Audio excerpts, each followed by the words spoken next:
It's just all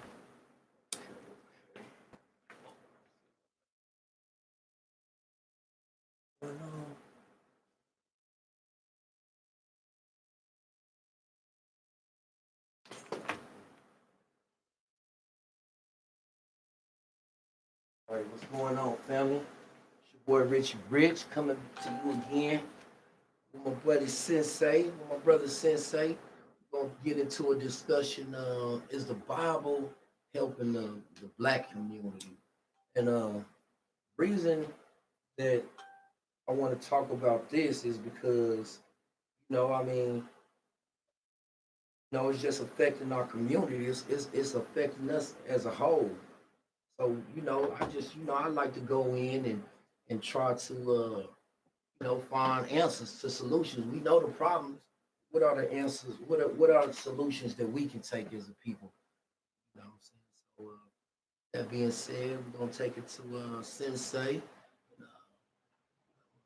What's going on, brother? Man, peace, brother, peace. Peace and love, beautiful souls. How y'all doing? How y'all doing on YouTube? We live on Facebook and YouTube. Um, and I'm here with my brother Prince Ricky. You understand me? Diego in the goddamn building. Ground Up Productions. Um, from the Ground Up Production. This is what we live on YouTube on right now. Um, and I'm here with my brother once again. We're making a habit out of this thing. All right. So my brother wanted to talk about religion and different things like that, and how they bound us. And, to me, it's all the aspect of mental programming.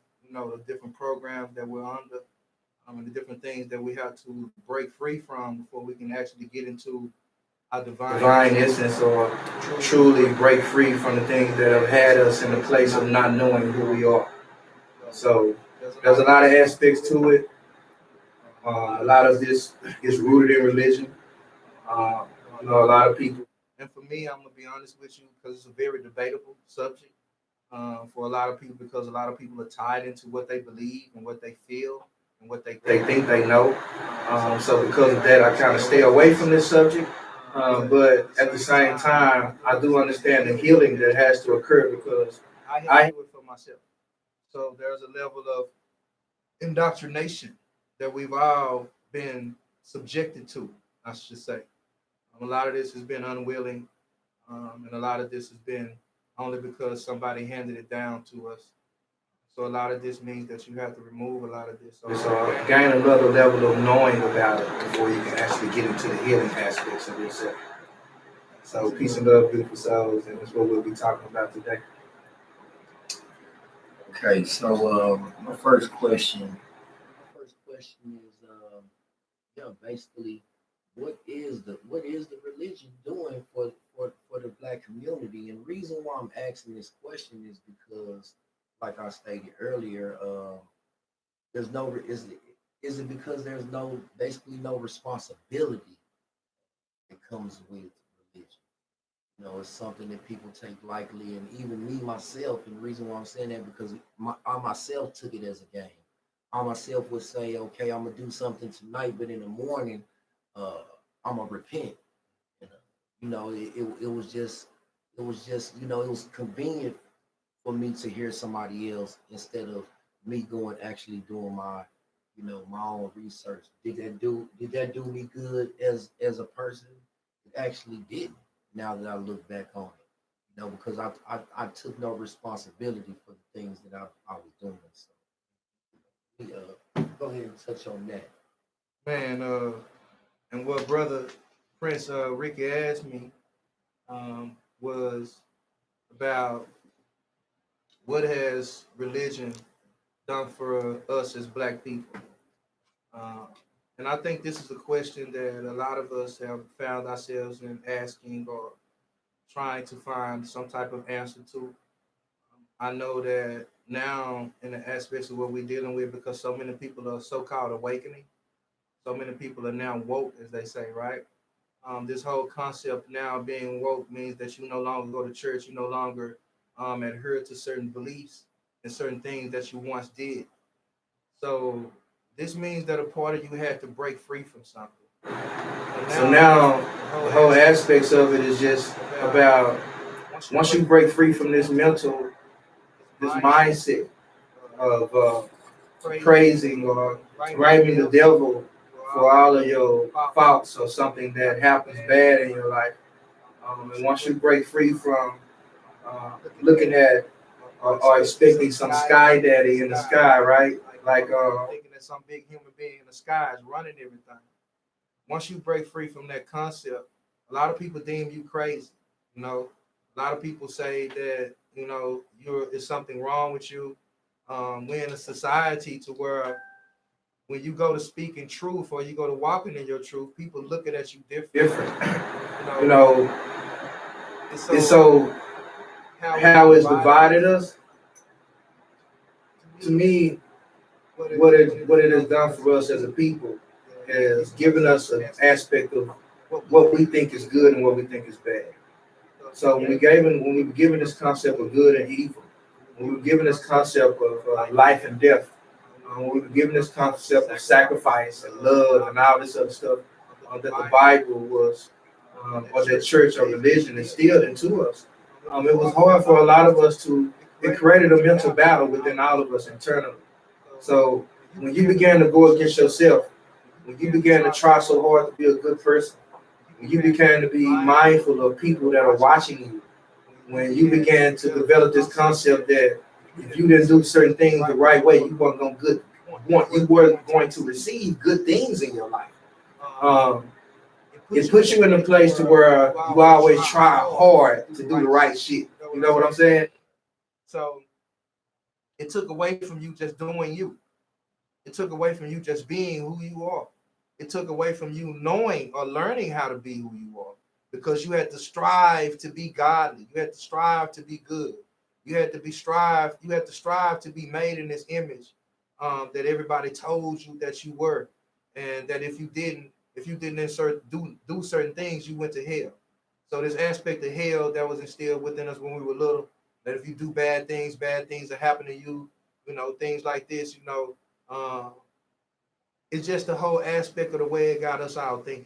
You know what I'm saying? So as far as the vision and as far as what it has done for us as a people, um, individually it divided us. So therefore, mentally or as a whole, as a consequence, what happened was there was even much more division. So that question, brother, that you asked me was very powerful, because it is the root to me of a lot of the reason why we're so separate as a people. Because the idea and our belief system were instilled and beaten within our ancestors, and within the people that came before us, and then they drilled it into us. So we are strong. We are so strong spiritually. And whatever we feed becomes real for us. Right. So they gave us something to feed spiritually. So of course, naturally, because of who we are innately, we began to feed it.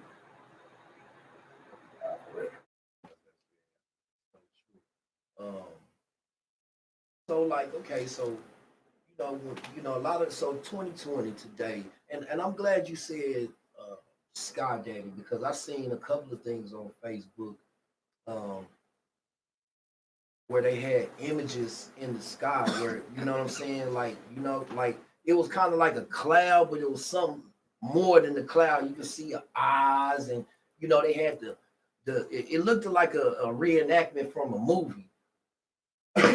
Do you actually think that they gonna do something like that, like the government or the powers to be? That do you think they would actually do something like that to kind of push their agenda of a coming of the return of Christ?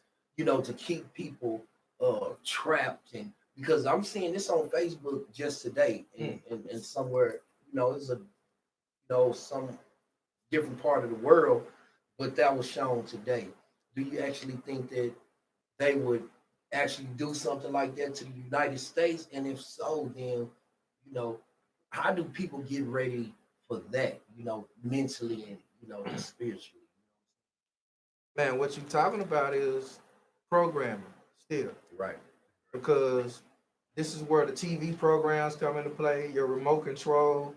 Um, as human beings, we retain 33% of what we see, and we only retain 10% of what we read. So therefore, we are visual learners. So when these people understand the science of who we are, when they know who the fuck we is, right? Right. When they know how to attack you mentally, when they know how to attack your subconscious mind, when they know how to, when they know that no matter what you say or no matter what you do, you cannot unhear the things that you heard, and you cannot unsee the things that you saw. So this is an aspect of your mind. It's like a screen, right? So it's like what is playing, what is programming you in your mind. You know what I'm saying? Okay. What is enabling you in your mind to go to this place? So what is putting you in this place? Yeah. What is putting you in this place? What is putting you in this place to make you understand this or go back into this essence of who you are? So when you're talking about understanding this and when you're talking about breaking free, what we're dealing with is so much bigger than so many things of what we know and what we're dealing with. So it's like when you understand that, and when you embrace that for its totality, it's like when you break free from that aspect, it's like what you're dealing with is a whole lot of things as to what is keeping us bound. You know what I'm saying? So the things that keep us bound, excuse me, y'all, while I put in this password for the Wi-Fi. But what is keeping us bound is the information, what allowed us to get into that mindset. Right. So breaking free from that becomes a whole nother goddamn ball game, man. And it's something that we all gotta learn to do for ourselves.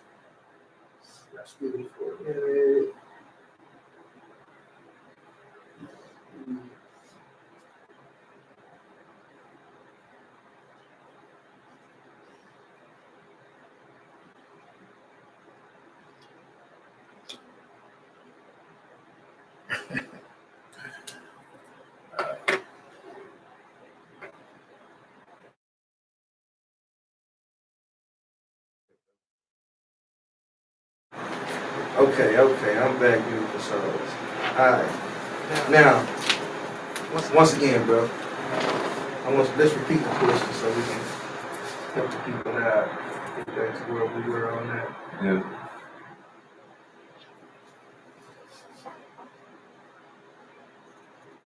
Okay, question again. I guess I'm trying to ask it a little bit different, but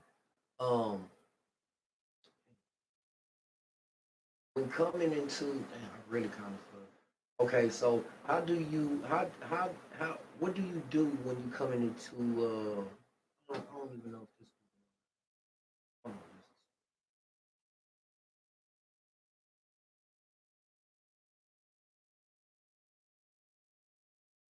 well, just skip that. Let's go to the next one. Okay. It's gonna come back to. Yeah.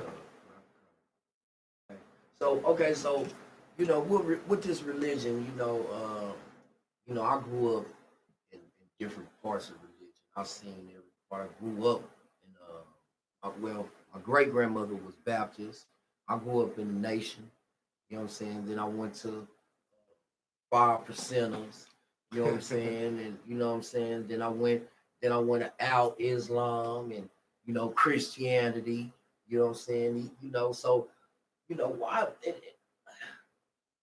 and I kind of understand it was the going to those churches and singing and dancing. It was fun. Yeah. It was fun. You got your blood pumping and you know what I'm saying. I really thought I was doing something, but why is it so hard for our people to let that thing go?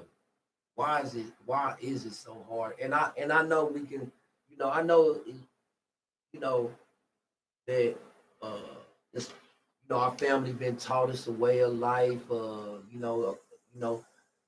why is it so hard? I wanted to get your take on that. We'll just ask like that. Why is it so hard for our people Well, let the religion go, man. You know what I'm saying? Because everybody's subscribing to something different. But why is it so hard for the black community? You know what I'm saying?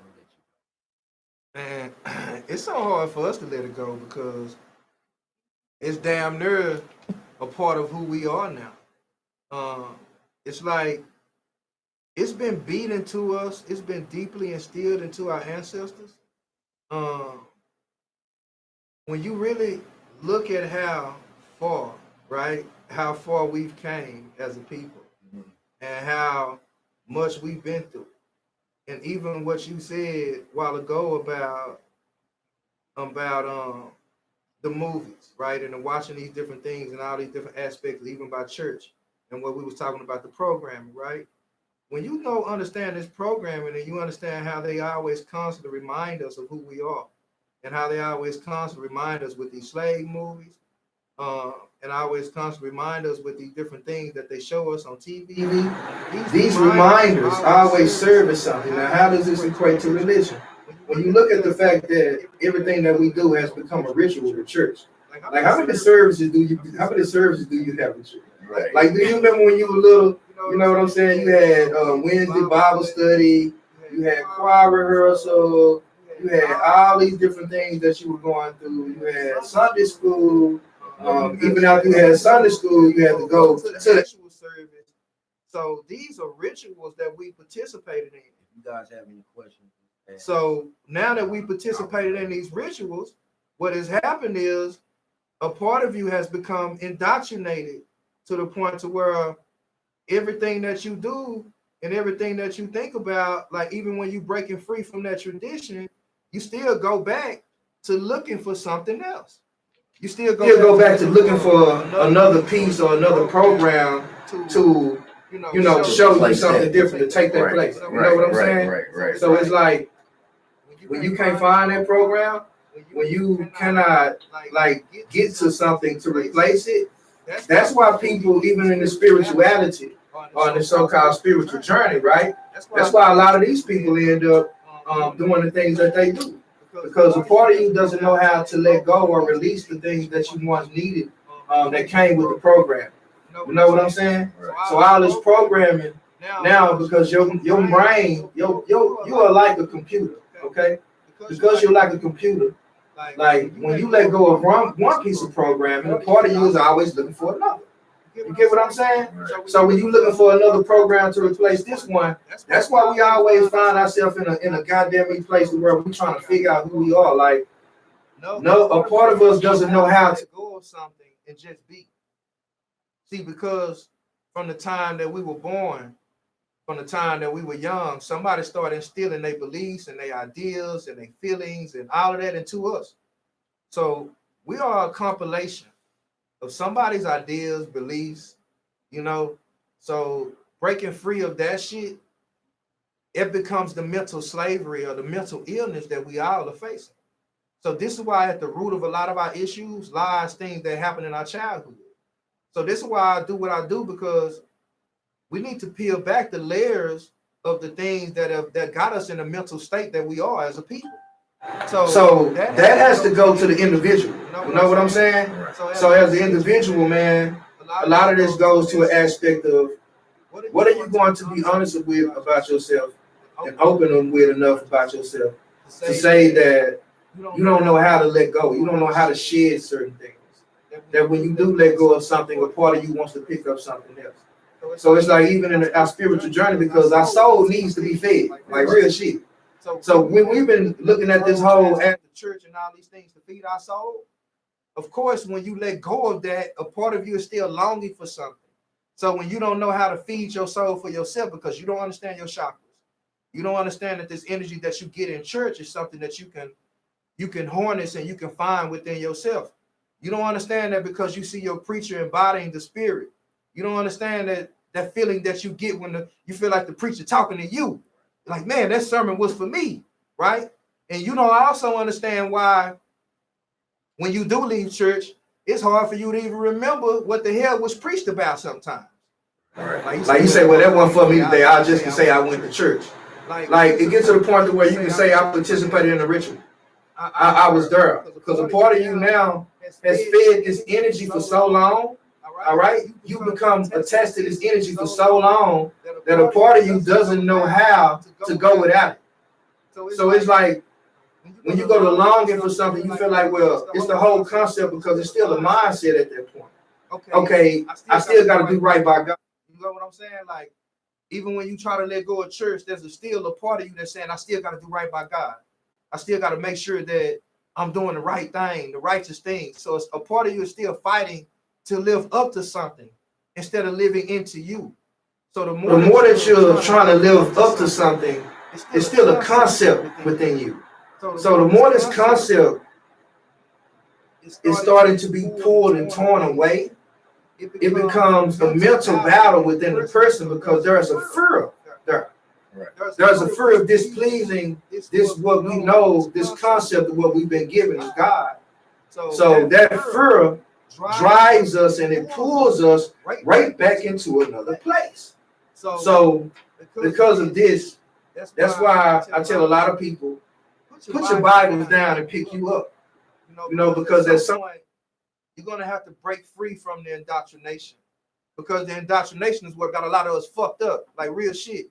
And to go back to something you said a while ago, when I had to break free or stop, you know, because even when I started this journey, right, I was saying that I was seeking God for myself, right? I was saying that I'm going to find God for me. Like I read the Bible, I went through this depression, I went through all of these things. So I was saying, I'm going to find God for me. So I know God ain't in church, right? So this was the first realization I went to have, right?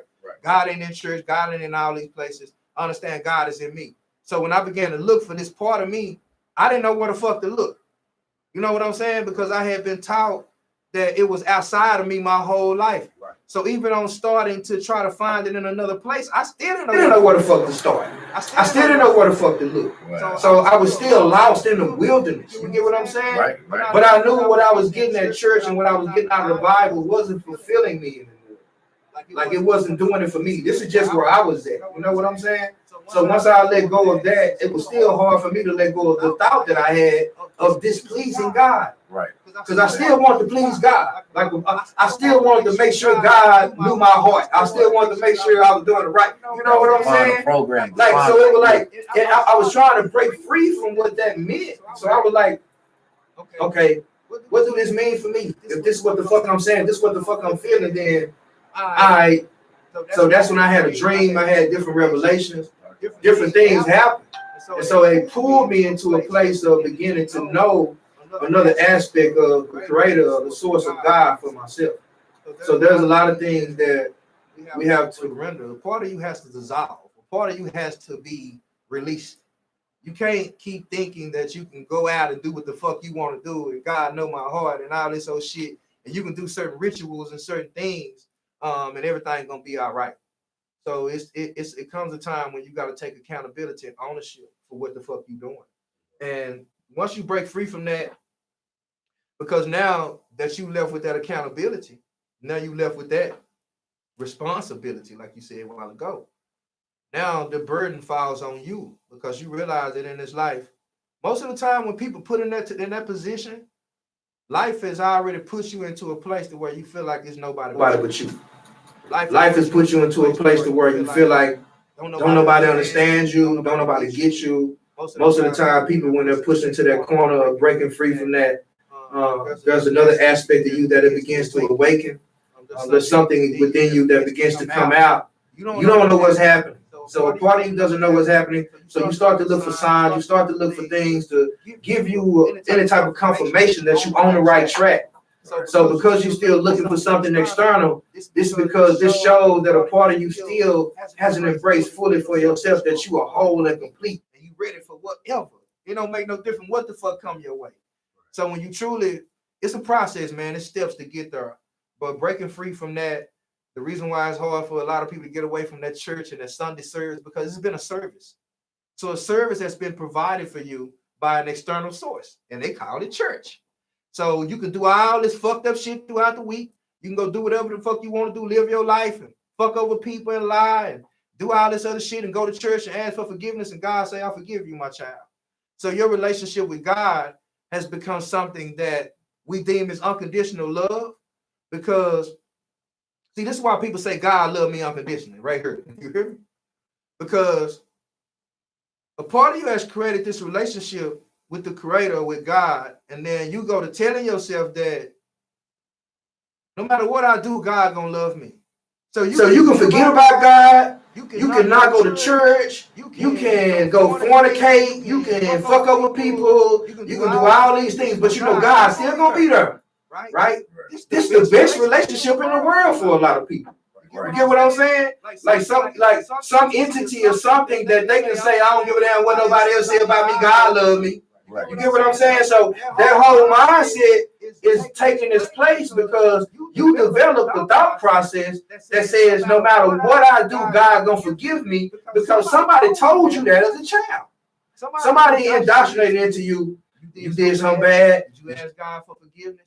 See, I remember that. Like, you know what I'm saying? Like, somebody asked me, did you pray? Did you do this? You know what I'm saying? Like, people making sure that you did this as a child. So as you grow up, you go to telling yourself, all I gotta do is ask God for forgiveness. I don't give a damn what I do. God know my heart. So you could be you can do some of the most foulest shit, keep some of the most fucked up secrets you don't want nobody to know. You done all kind of shit against your family, against people, all kind of whole ass shit. But because God know your heart, now you's a good motherfucker. You know what I'm saying? So this shit is indoctrination, man. Only God can judge me. Right. You know what I'm saying? One of the queens posted that because that's their whole mindset. So it's like because you don't know how to accept the judgment that you placed upon yourself. Right. Because you've been so hard on your goddamn self. Because you created such this hell within yourself. Because you done so much fucked up shit and you don't want nobody to know. The only place you can relinquish your fucked up energy is onto something that nobody else can talk to but you. Don't God know my secrets? God know this, God know that. So you created this hell within yourself and you need a release valve. God has become a crutch for people. Like straight up. So religion becomes a crutch to the point where I ain't got to deal with my shit. You ain't got to accept me for who I am. God loves me. You ain't even loving you. Right. But you say God is loving you. And then you going to church every goddamn Sunday. And the preacher's preaching this to you, but at the same time passing a collection plate. Get what I'm saying? So you open and you ready because your soul is crying out for something that really you can only give. And so church becomes a temporary fix, just like God becomes a temporary fix. That's why people can go and do what the fuck they want to do and say at the end of the day, all I got to do is go ask for forgiveness. I'm good. Like, it don't make no difference. But at the end of the day, that guilt, that shit is still there. Whatever you giving to God, whatever you relinquishing, that you think that you're giving to some greater power outside of you, that shit is still within you, man. That's why your energy never lies. That's why motherfuckers can say, I felt someone right about that motherfucker. Like, it don't even make no difference about what you say, what you do, your actions, your energy carries a vibration, a karmic imprint, and that shit follows you every fucking where you go. And it becomes like a stench on some people. That's why some people you don't even vibe with, like straight up. Right. Some people you don't even want to shake their hands. Some people you don't even want to close to you. You can see them be like, nah, they ain't right. That's discernment. But see, a lot of our discernment is blocked, and that's a whole nother issue. But it's a natural part of us that is innately connected to something that can give us a divine understanding about every goddamn thing we see. But because we're so wrapped up in our intellect, because we're so wrapped up in the things that we think we got figured out, we don't realize we don't know shit. So we don't rely on our ignorance, and we don't rely on being responsible or having the responsibility, because that's our responsibility is having the responsibility to life. So this means honoring your own emotions, honoring the fact that you got some fucked up ways. We all got them. We all have some filth that we have become rooted in. This is what you're blossoming. This is what all of this is about. You rising from your filth. See, you can't run from that shit. You can't keep hiding it. You can't keep living that lie. See, this is what your spiritual journey is about, walking in truth. You can't live a lie and walk in truth. Like there's no, you fucking up. Like you lying to yourself. And that's why I talked about earlier. I just said I was on a call. You can lie to half the people half the time, but you can't lie to all the people all the time. So religion and the whole aspect of leaning on this aspect of what we've been taught, allows us to have a safety valve, a release valve, a crutch to when we do fuck up, when we do some shit that we know ain't right, we repeat these behaviors, when we go against ourselves, because if you know the true definition of a sin, it simply means to go against you. So when you go against yourself, who's your only safety valve? Who have they given you? So they're not telling you to forgive you. They're not telling you that it's okay, and it's okay to honor your feelings, and it's okay to recognize that you did some shit that you're not proud of, or whatever the case may be. They're not telling you to learn from your mistakes. They're telling you to go to God for acceptance because God knows your heart. So, yeah, that whole concept, man, but it's a process to removing from it. It really is. Right. Like I don't, in the work I do, I don't knock anybody because I don't judge you for where you are. I meet you where you are. So it's all about allowing people to hold on to their truth, because your truth is your truth at the end of the day. So if you're not ready to let go of that, if you still need that Jesus, if you still need that to hold on to your sanity, I tell people, don't let that go. Please don't let that go. Because only your Lord knows what'll happen to you if you let it go. So we don't know, hell, you don't know. So that's the fucked up situation. The fact that you don't know what you would do without your God or without your Lord. That's the fucked up situation. So when people in that situation, stay in, please don't let it go. Because I don't need you to not know what you're going to do. I don't need you to not be aware of who you are, because you lost this sense of something that kept you whole and complete. So let these people hold on to the essence of this, man. That's what I tell people. Like it goes into an aspect of trying to wake people up before they're ready. You know what I'm saying? And that's what we're dealing with, because we become, that's the first thing we do. And I say we because I was doing this once myself, coming into this, and you deal with a lot of this in the so-called woke community. The first thing we do is go to judge these people. And it goes into something you said earlier. A lot of us are passing judgment on these people. And then what we've done is go over to a spiritual journey and do the same goddamn thing. So a lot of us have moved over to spirituality and adopted different deities and different gods and different all these different things. And now you worshiping yourself as a god and all this old shit. But at the same time, you don't even know what it means to walk in that divine essence. Like there's nothing godly about you. Like people out here calling themselves gods, and there's nothing godly about them. Because if you truly want to walk in that divine essence, then what are you doing to love people? What are you doing to honor people for who they are? Like what are you doing to accept people? How are you showing people compassion? Or are you too busy passing judgment because you feel like you got some shit figured out and they don't? So this is what still separation, it will allow us to go into this place, even in spirituality.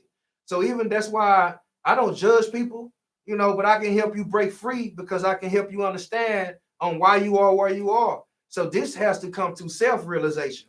This ain't got nothing to do with me. I can't do that for you. So you have to apply this, and you have to understand that how this crutch has happened for you. You have to understand that where you are and how you are dealing with, you know what I'm saying? Like, you got to understand where your faith is. You get what I'm saying? Like, people got to understand where their faith is before they can actually remove it, or they can actually grow from it. So a lot of times people can't grow from that space because they're looking for a safe place, man.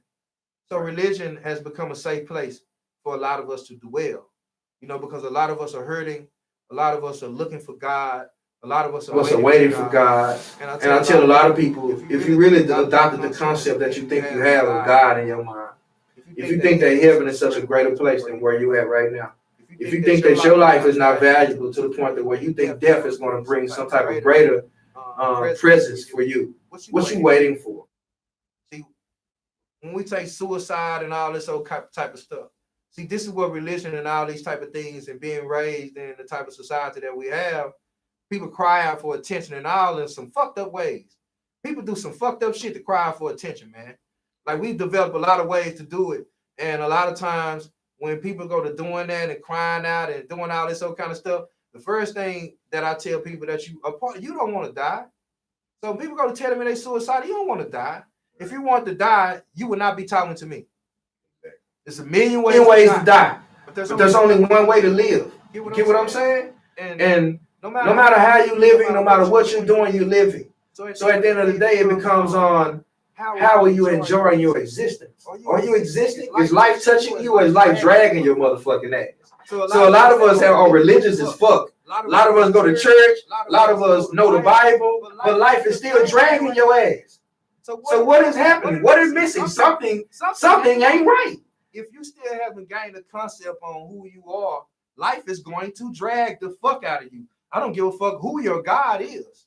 So you're going to constantly look for some type of relief from your God, from church, from your Orisha, from your deity, from your whatever, because you haven't become your own sanctuary. So this is all about you. Like it's all about you. Even the text, the religion, and all about you. The Bible, the Quran, it's talking about the demise of a people. A lot of people have talked about how it's talking about something else, but it's telling you a blueprint of how people rise and how they fall. Like this is what this is.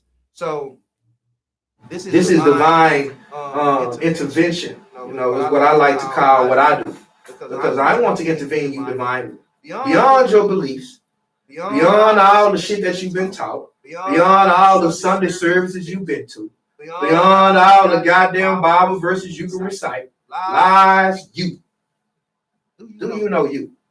You're going to have to remove all of that to get to know you. Getting to know you is getting to know God.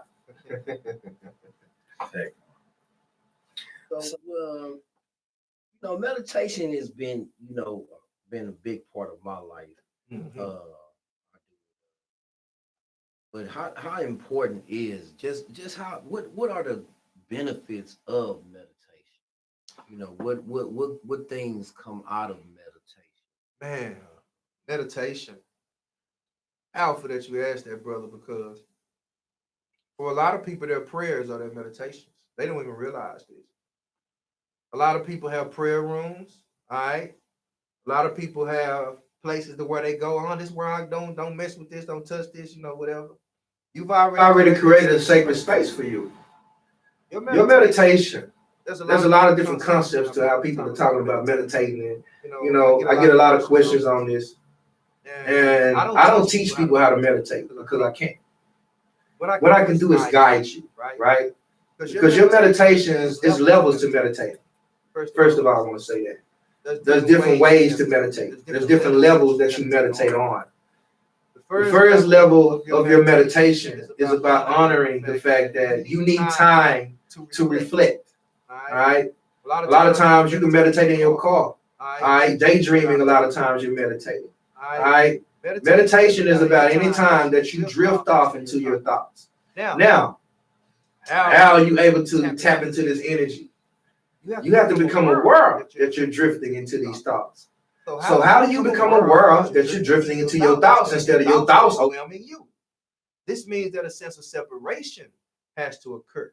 This is what your meditation is about. These are the benefits of meditation. That's why it's levels to this shit. So in the beginning, when you begin to meditate, it's going to seem like you can't stop your mind from thinking. That's what a lot of people say.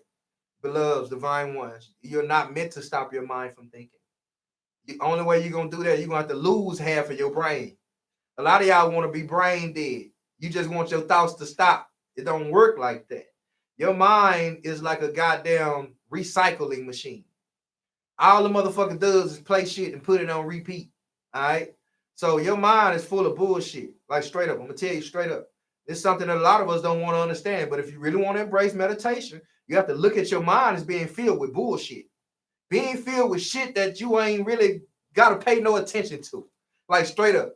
Your mind is trying to pull you in a direction, all right? And your body is trying to pull you in another, okay?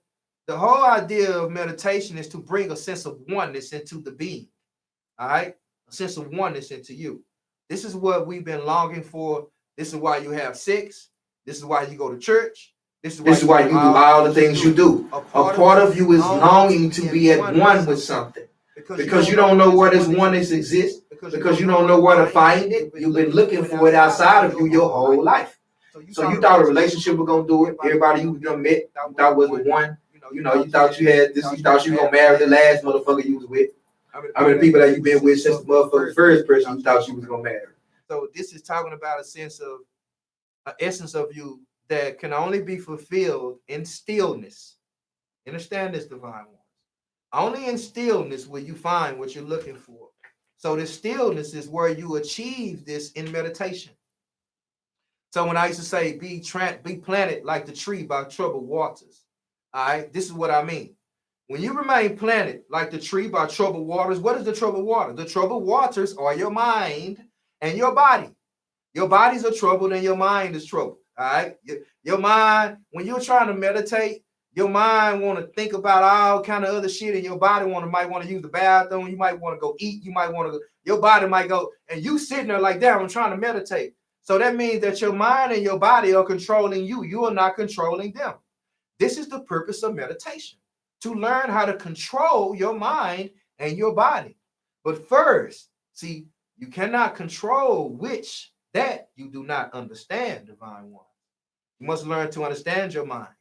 You must learn to understand your body. So there's a level of understanding that you have to gain of the way you think.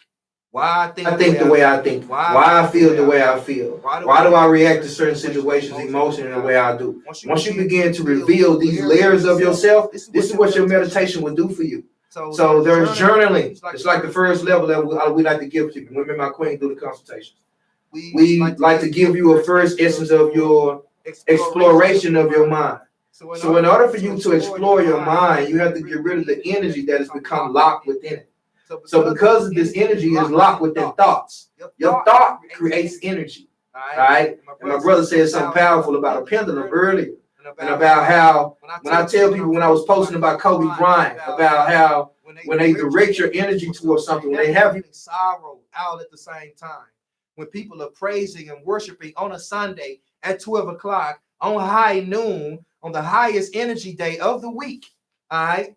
When you're talking about how energy can be harnessed anytime, when you talk about how your mind creates a quantum field, how you can literally take a pendulum and command the pendulum to go left or to go right. I can show you this. You hear me? Now, when you're talking about this whole essence, I got my pendulum. All right, I'm gonna show y'all something. Show y'all what I mean, so I can give y'all a visual, because we are visual learners. Okay, I have my pendulum with me. All right.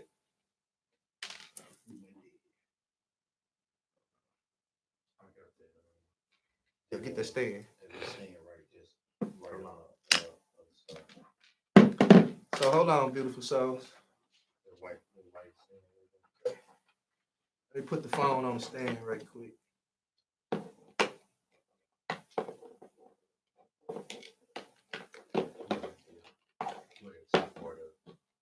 Just bend it up.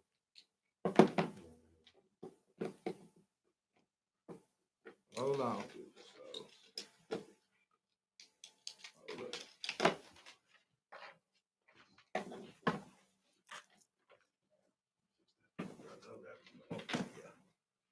All right. Hold on, let me rotate the phone. That like it don't want to turn. Okay, there we go. Okay, oh, motherfucker. Ended my live video. Hold on, we go back live. Hold on, YouTube viewers. Oh, man. It's a trip, though, because people don't even understand how their mind create these quantum fields, and how we can really begin to create different things from our thoughts, and create different things from the way we feel, and how now this energy has been harnessed and used against us, and at the same damn time we don't even realize it. Okay,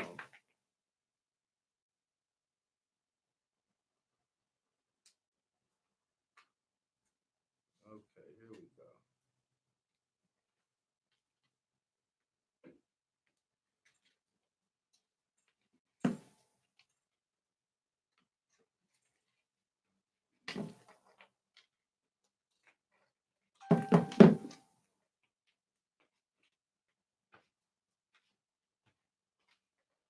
Okay, beautiful souls.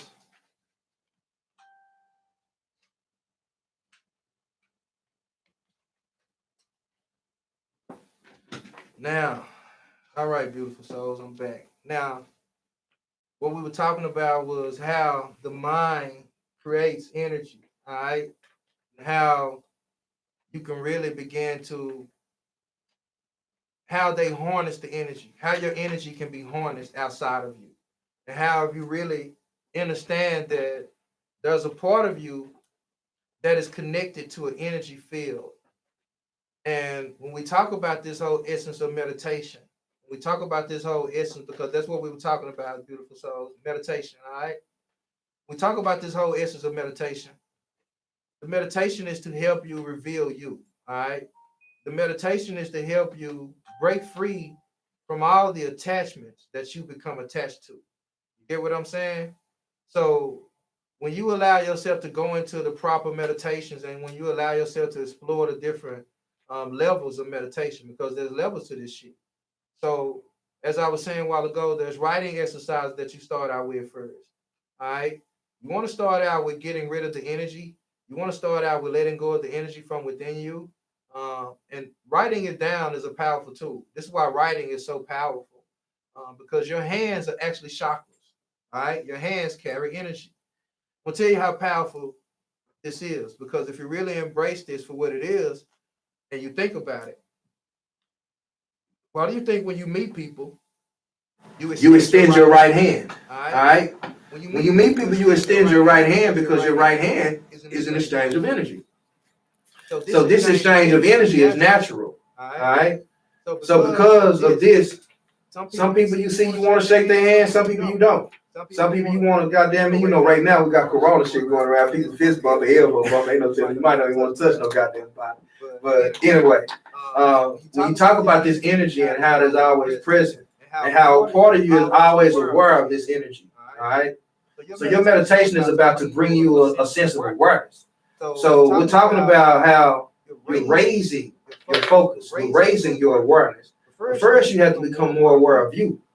So the more aware you become of your thoughts, the more you're aware become of the things that you do, the more you allow yourself to do writing exercises, writing down the thoughts that you have in your mind, getting rid of those things that are trapped in your thought process. You know what I'm saying? Like, because that's what the writing does. So this is the first for me for meditation.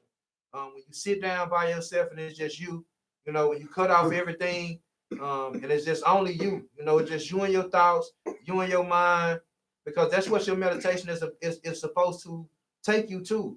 A journey to you becoming your own best friend. A journey to you becoming so comfortable within your darkness to where you don't want to leave there. You get what I'm saying? So it's about you being so comfortable in a meditative state and learning how to remain in one. Because it is only in a meditative state that you will be able to produce things and work at your highest potential. So even when you're joyful, even when you're feeling certain feelings of bliss or ecstasy, think about how you feel. Think about how focused you are when you're having sex. Some of y'all might not be focused at all, but think about how when you're engaged in something that you like, right? Think about how when you're doing something that you really enjoy doing, you ain't thinking about nothing else. You get what I'm saying? Like how you get lost in the moment. You know, think about how many times you've been doing something and you look up and the time just flew. You know what I'm saying? Like, this is the comfort level that you need to find in meditation. Like, in order for you to truly get into that place of oneness that we all seek, that void within us that we've been all trying to feel, because that's what your meditation is to allow you to do, to feel that void within you that you never knew where to find, you never knew how to fulfill, that a part of you has been looking for something physical your whole life to fulfill. So because of the physical nature of who you are, and because you've been in the pursuit of happiness your whole life, you don't know what it means to create the internal sense of happiness that you already were born with. So it's about you tapping into the internal joy, that internal happiness that you were born with, that life took away from you. That, well, I say society and programming, ideals, social construct, all these things took away from you. Because when you were a child, when you didn't give a damn about none of that shit, like you had to somebody had to work hard to make you feel bad. You know, just think about this shit. Like joy was something that you had for yourself. You automatically felt good. Like nobody had to give you that. Like as a child, look at you and they automatically happy. You have to do something to make them feel sad. They have to go through something and I don't like that, mommy. And they go to feeling bad and you like, oh, and it makes you feel sad, right? So as you got older, guess how your life went in reverse. Now you got to create moments of joy. You got to create moments of happiness. And the problem is, once you lost it internally, and you never knew it as a child. That's why I tell people our inner child got us fucked up, because this is where the program started. So once you lost that internal sense of joy, once you lost that internal sense of happiness that happened to you when you were a child, once you lost that, you didn't know where the fuck to find it, because you were not aware that you lost it, because something or somebody stripped it from you when they went to telling you who you can be, what you can do, what you can't do. So this is what the programming, this is what all this shit does to us, because you began to live your life trying to be a good person instead of just being you. You wanted to please something or please somebody instead of learning how to just be you, learning how to please and love yourself. So the meditation is you getting back to that. Like I'm telling you, a lot of people like, damn, meditation is that powerful. Meditation is you taking you back to you. There's a lot of shit that you're going to go through before you finally get to that.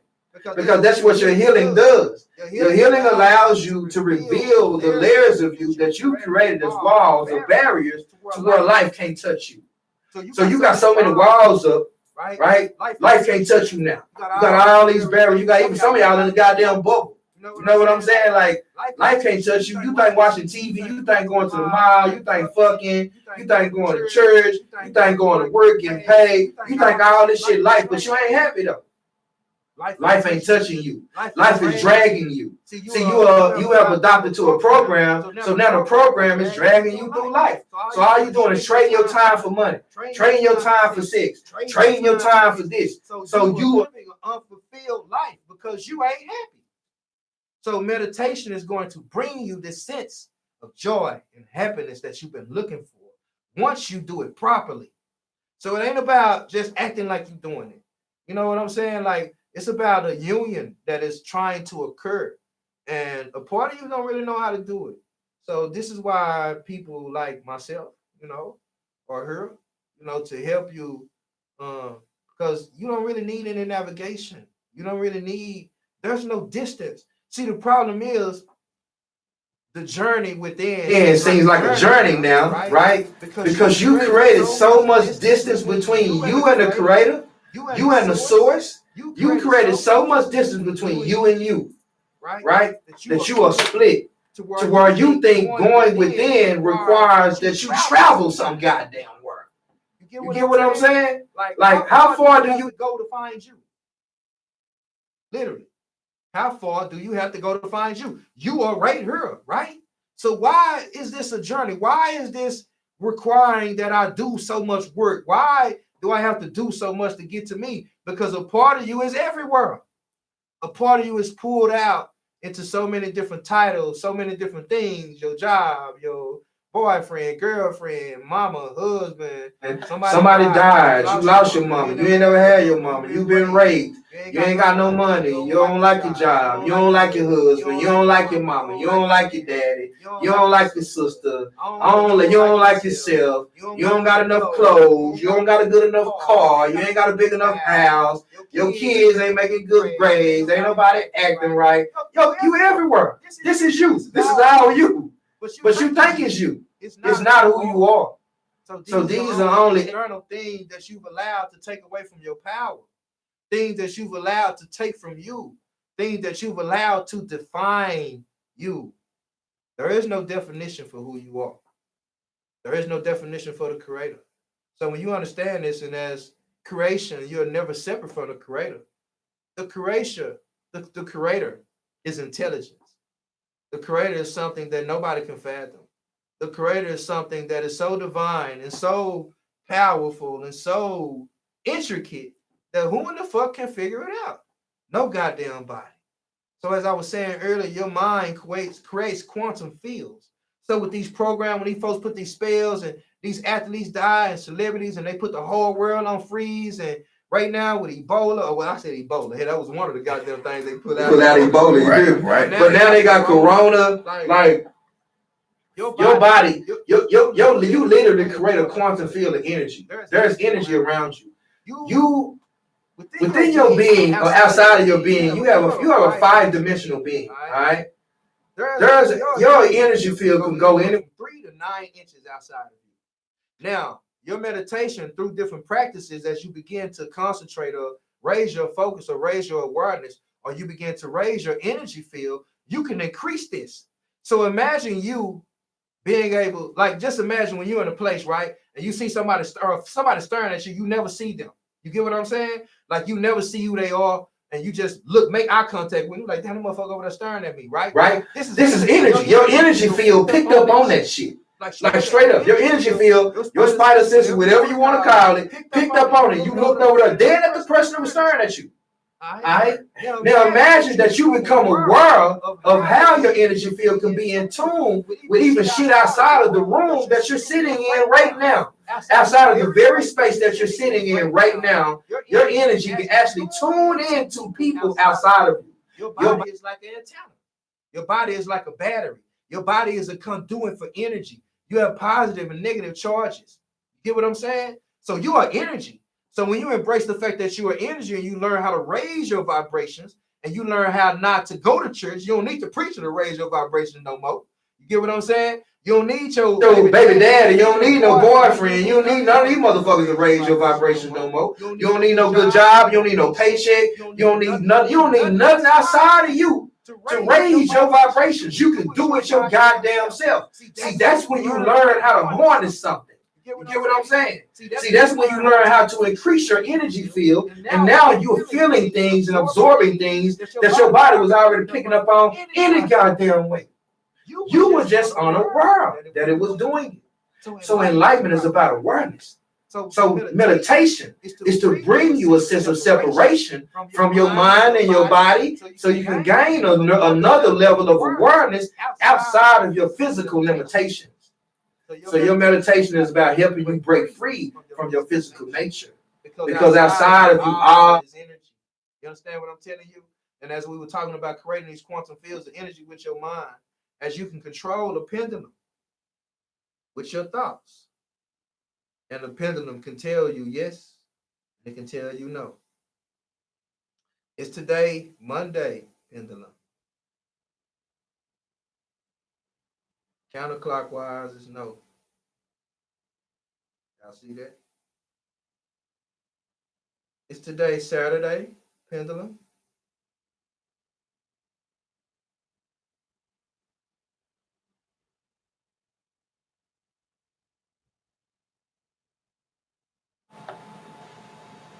Did you see the reversal? It's today Sunday.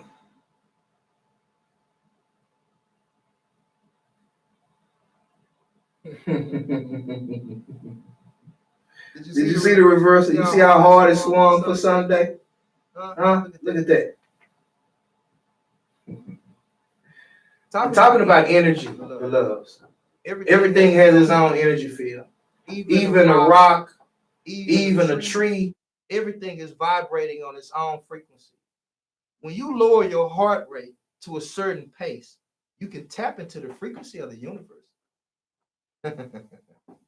9 heartbeats a minute gives you another frequency. All right, 6 heartbeats a minute. So this is something that can happen within yourself. This is something that you can develop for yourself. And meditation is like a tool to help you get to that place. So yes, my brother, meditation is a very powerful thing. And it's very powerful when you do so with an aspect of knowing, and the aspect of knowing that you're exploring something greater that is happening inside of you. Because inside of you right now, as you witness me, you are seeing me or feeling me inside of you. All right? Get what I'm saying? Like I'm not outside of you right now. A part of me is inside of you, and a part of you is inside of me. We are sharing each other's energy right now through the phone. All right? As we speak, as you look at me live in this moment, you are sharing me. I am sharing me with you. You are sharing me with you. And I am honored to have you here. I promise you I am. So this is the honor. When I do this namaste pose, what this means, this is me, the divine in me, honoring the divine in you. So I bow to the divine in you, not your flesh. See, you ain't that big of a person to me. Huh? But the divine in you is something greater. See, I know that there's an essence in you that is greater than even what you think you are. So beyond the shit that you think you are, lies something greater than who you think you are. But first, you got to realize that you ain't shit to get to that. See, when you realize that you ain't shit, when you lose you, then you will find you. You get what I'm saying? So when you lose and you shed that shell of you, you get what I'm saying? Your light energy will begin to grow and will begin to blossom. So when you become rooted in your filth, when you shed these programming, another part of you is revealed. So you are the essence of light manifested. You are a light being. So this is what we're telling you. Your meditation will help you develop your light. So you need the ground when the sun comes up. You need the ground when the sun goes down. You need to put your feet on planet Earth. All right. Allow the earth to pull negative energies from you and allow her to heal you. All right. Get connected. Get in tune. This is what your meditation is about. Helping you get in tune. So it ain't about no other shit. You ain't got to do it no perfect way. You ain't got to go to watching YouTube. Don't do that to yourself. Be patient with yourself. First step in your meditation is honoring the fact that you need to get some thoughts out of your mind. All right. And then you need to learn how to separate from those thoughts. You're going to have to learn how to understand them first. So when you begin to understand why you feel the way you feel, why you think the way you think, you write this stuff down and you look at it on paper and you journal it and you question these thoughts. You look at it like, damn, why the fuck? Damn, that's why I'm feeling this way. So you mean to tell me ever since my mama left me that day when I was 8 years old, I still got abandonment issues? So you mean to tell me because my father was never there, I still look for men to do certain things for me? So you mean to tell me because I went through all these different things and because I was subjected to all these different levels of programs that I'm still hurting now? Your meditation will help you reveal all of that to you, Divine One.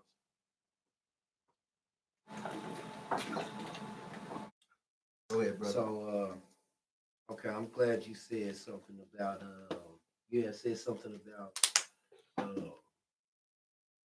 when we was talking about the meditation part. And so how is it, because now we're seeing a lot of things about sea moss and, you know what I'm saying? So what I want to ask, well, how is important, how important is eating? You know what I'm saying? Like the things that we put in our body, junk foods and things of that nature. And when you and what things should we be putting in the body? What are the healthy things that we help with the process of meditation? Because what goes in comes out. Naturally. You know what I mean? So on that if you man, and I know you see me post on this a lot. When you're thinking about, and this is becoming a big subject for us now, especially when we're dealing with this whole coronavirus and shit, right? People are becoming try to be more conscious, but we got people going in the grocery store still buying Hot Pockets and all this other shit. Only because it's what they're used to eating. And when you understand that the things that you become used to eating, the compulsive nature of your eating habits, where is this coming from? See, it goes back to your healing. It does. So when you understand that you're eating meat, you're eating starch, you're eating sugars, you got all these addictions about these foods, and you're saying you think that you like them, you develop parasites in your body. A part of you is addicted to these foods, and you don't even want to recognize it for yourself. This addiction stems from a lack of something. When people have sugar habits, when you have alcohol habits, when you sodas and caffeine and all these different things, they show a deficiency in an area in your body. All right. Now, what happens when we eat the meat, the starches, and all of this shit? The starches block our arteries. If you understand that your stomach is your second gut, all right, we're talking about the home of your intuition. So if your stomach is your second gut, which is your stomach, basically your second brain, all right, basically what your stomach is. So your gut is your intuition. So how in the fuck can you trust your gut if it's toxic? How can you trust your gut if it's death in your gut? How can you trust your gut if you got starches and all these different things and blockages and things that you know ain't sitting right with you and got you bloated and your body's uncomfortable, you uncomfortable because you've been programmed to do this. And this is something that I had to learn for my goddamn self. Like, it took for me to really like examine how I felt when I ate shit. See, I said, fuck all the shit I read. This is what I did for myself. I said, fuck all the shit I read. Fuck what everybody telling me to eat. Fuck all that. Let me examine how I feel when I eat certain shit. Right. So this is what I challenge you all to do. Fuck the books, fuck what everybody's saying, fuck all that. Examine yourself when you eat something. Examine how it makes you feel. See if what you're eating is taking from your energy or if it's adding to your energy. If you're eating things that take from your energy, it's not good for you to eat. It's just that fucking simple. If you're eating something and it adds to your energy, it means that this is something good for you to eat. You get what I'm saying? So when you begin to explore this for yourself and you really begin to understand that how many foods that you actually eat that take from your energy, like when you really begin to see for yourself and you really begin to have these self-realizations to where when you eat this cake or you eat this Snicker or you drink this soda or you eat this goddamn pork chop or you do whatever the case may be, and you realize how your body reacts, how sleepy you get, how lethargic you get, all right? Then the next day, try eating a salad. Just experiment with your body. Your body is the most powerful, the most dynamic thing known to mankind. Why is this so? Anything you eat becomes you, right? Think about this shit. You can eat 100 bananas with a monkey, but you ain't gonna become no goddamn monkey. You get what I'm saying? So anything you eat literally becomes you. So you are what you eat. You get what I'm saying? So when you eating the meat, now this is science. You can go look this shit up for yourself. When you eat the meat, it takes your body 72 hours to digest cooked meat. All right? Now uncooked meat. 72 hours to digest uncooked meat. 52 hours to digest cooked meat. So what does this mean for you? If you've been eating meat every goddamn day, if this is what you've been eating all your life, like you ain't, even if you took a break for whatever, 6 days, 7 days, you ain't took no break for no 3, 6, 7 years. You get what I'm saying? So when you allow yourself to really embrace that your body is bagged up with shit that you ate 10 years ago, like literally, you literally can have some shit in your bowels from 10 years ago. Because with the meat, when you're eating the DNA of an animal, what happens is because this is a mammal like you, all right? Because this is a warm-blooded animal, a warm-blooded being like you, your body cannot digest the meat of that animal the same way it can, say, plants, or the same way it can even, say, fish. Okay? So you are literally taking on the energy and the DNA of this body or this meat that you ate. Why do you think in ancient times the ancestors, when they did eat meat, they held a ritual for that animal? Why do you think the ancestors would take, I'm talking about, man, they would take every part of that animal, harness it, I'm talking about from the belly to the skin, to the hoofs, to the ears, and they would hold it up and they would raise the land and praise the land and be thankful. You thought that they were happy they was eating.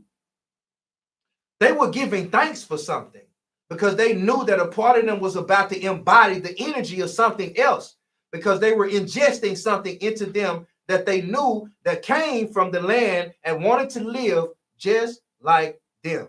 They honored the life of this animal. They didn't kill to just be doing it. They killed to eat. They killed when they were hungry. You get what I'm saying? So when I'm telling you this, the concept of this, we're talking about blood types.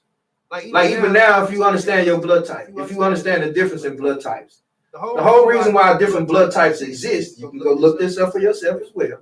The whole reason why I have to say that because a lot of people, where you get this from out of those shit, you know, like deal scholarship. But a lot of this, when I go to talking about facts or things that you can go look up, it is an essence of scholarship. So I want to let people know you can research this information that I'm telling you for your goddamn self.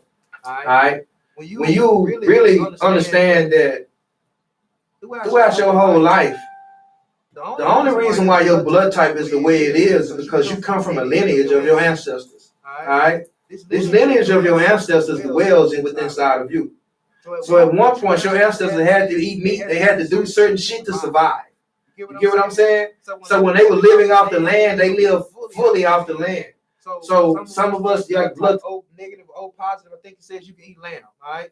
All these different aspects of saying that you should eat meat, you should eat this, you should eat nuts, you should eat berries, you should eat this, you should eat that. They broke that down and they were able to find that because your ancestors did a certain thing in a certain area on a certain geographical placement of this universe or of this world, and they had to eat a certain way to survive in that place. Why do you think certain plants are indigenous to certain areas and they don't grow in certain other places? In certain areas of the body, based off of certain areas of the world, based off the geographical alignment of the ley lines and all this other kind of shit, which is a whole nother issue, right?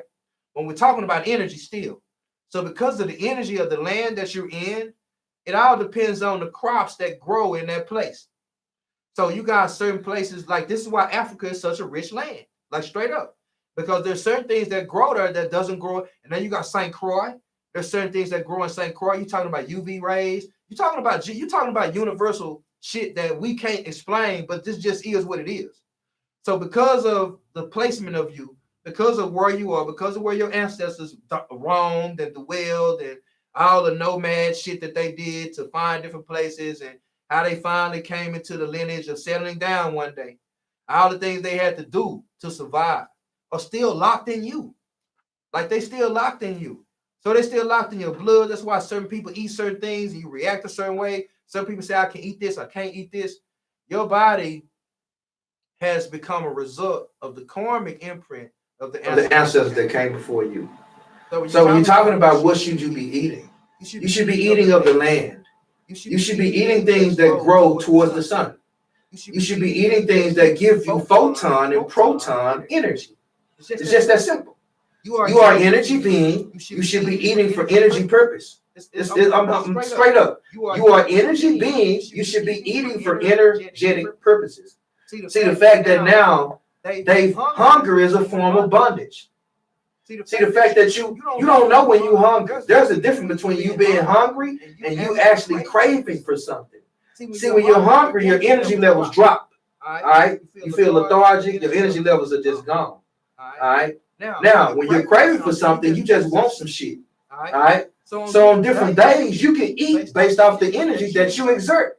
Okay. So different days that you know you ain't doing a lot of shit, that you know you're not doing a lot of physical activity, don't eat a lot of food. You don't need it. Straight up. See, these are things that you start to do to discipline yourself.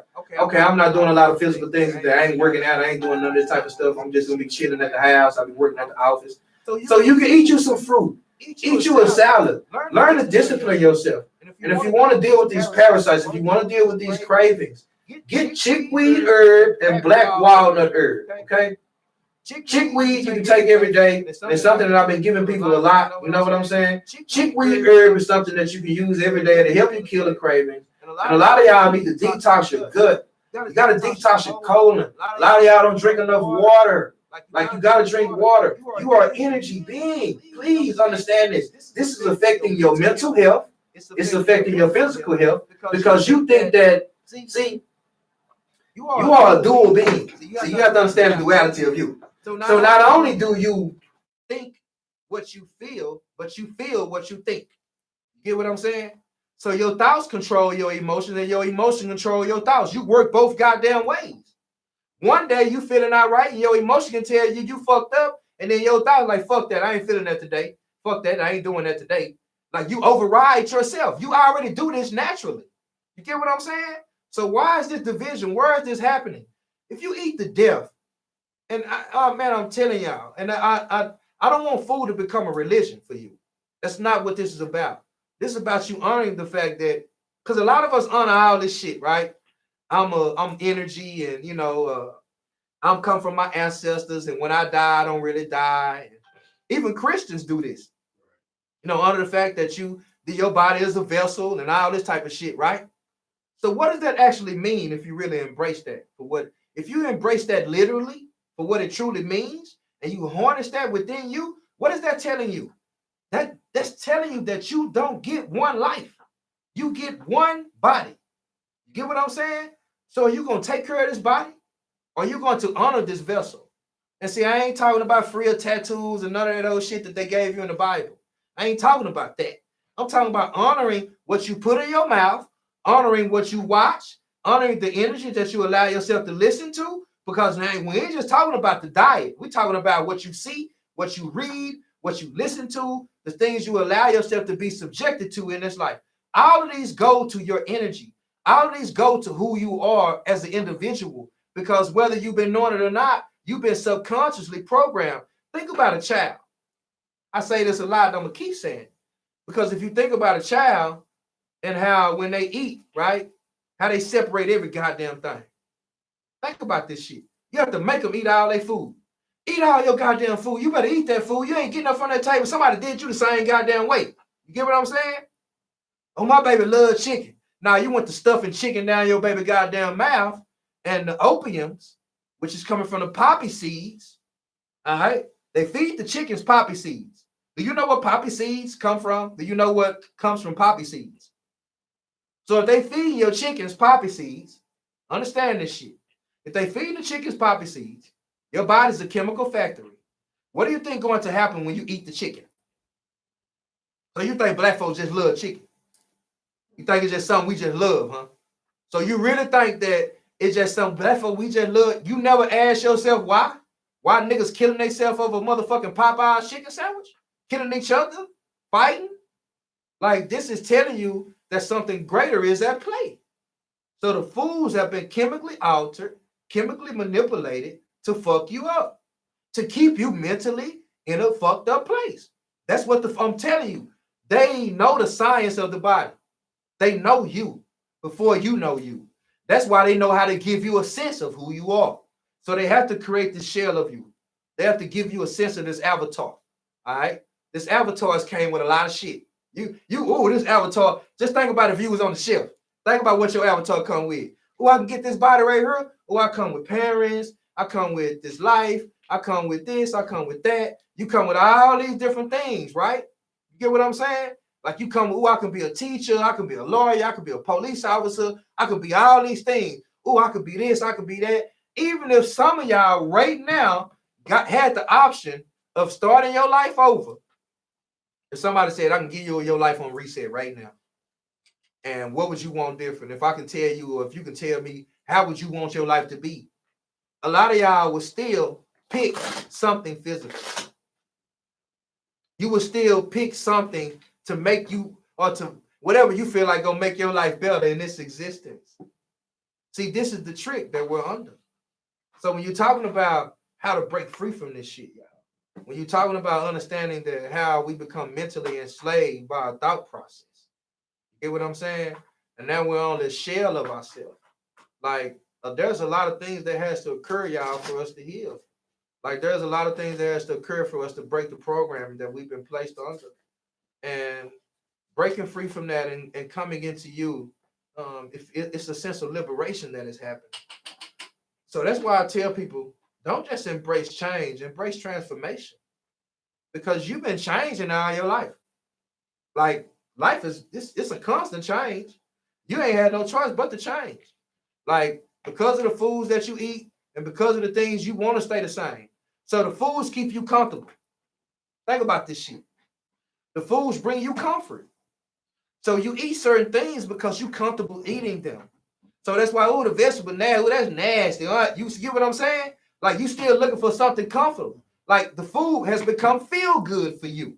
Ooh, food porn. Now they gave you a word for it. Food porn. Ooh, that food looks so good. Ooh, such and such, such a. Ooh. Now the food is like a sexual energy for you because it releases a chemical within you because you're addicted to the foods. Addicted. I'm talking about literally addicted to food. That's why food is bondage.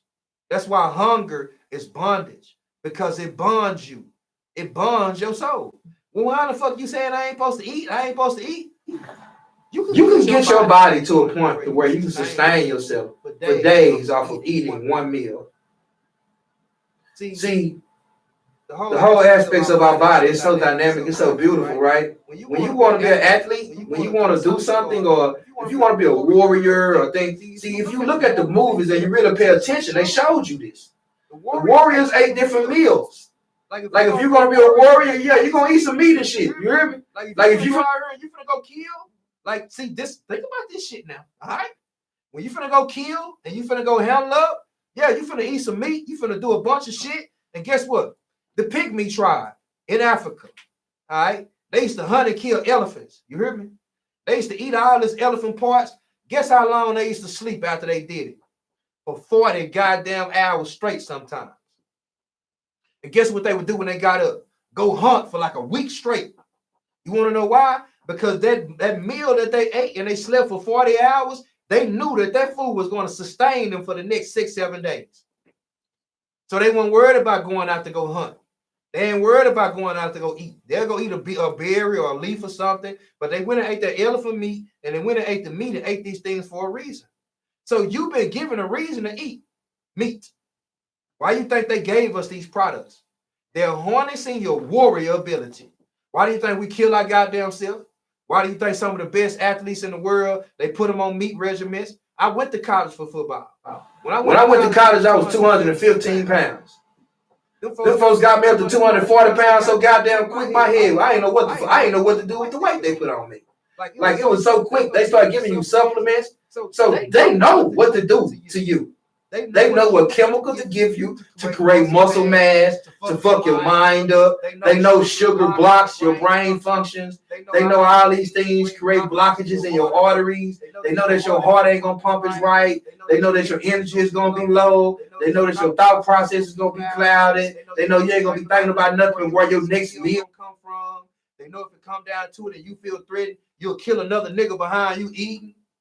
See, if you gotta feed your family, because we've been eating to death, because we've been eating all these things and taking on this energy of death that they've given us, you will kill another motherfucker to make sure you eat. That's why your well-being equates to you being able to eat at night. So if you can eat steak versus somebody else and eat noodles, that's why a lot of y'all got your income tax. The first thing y'all did went out to eat. Tell me I'm lying. Tell me I'm lying. Right. A lot of y'all got y'all income tax. You probably went out to eat for a week straight.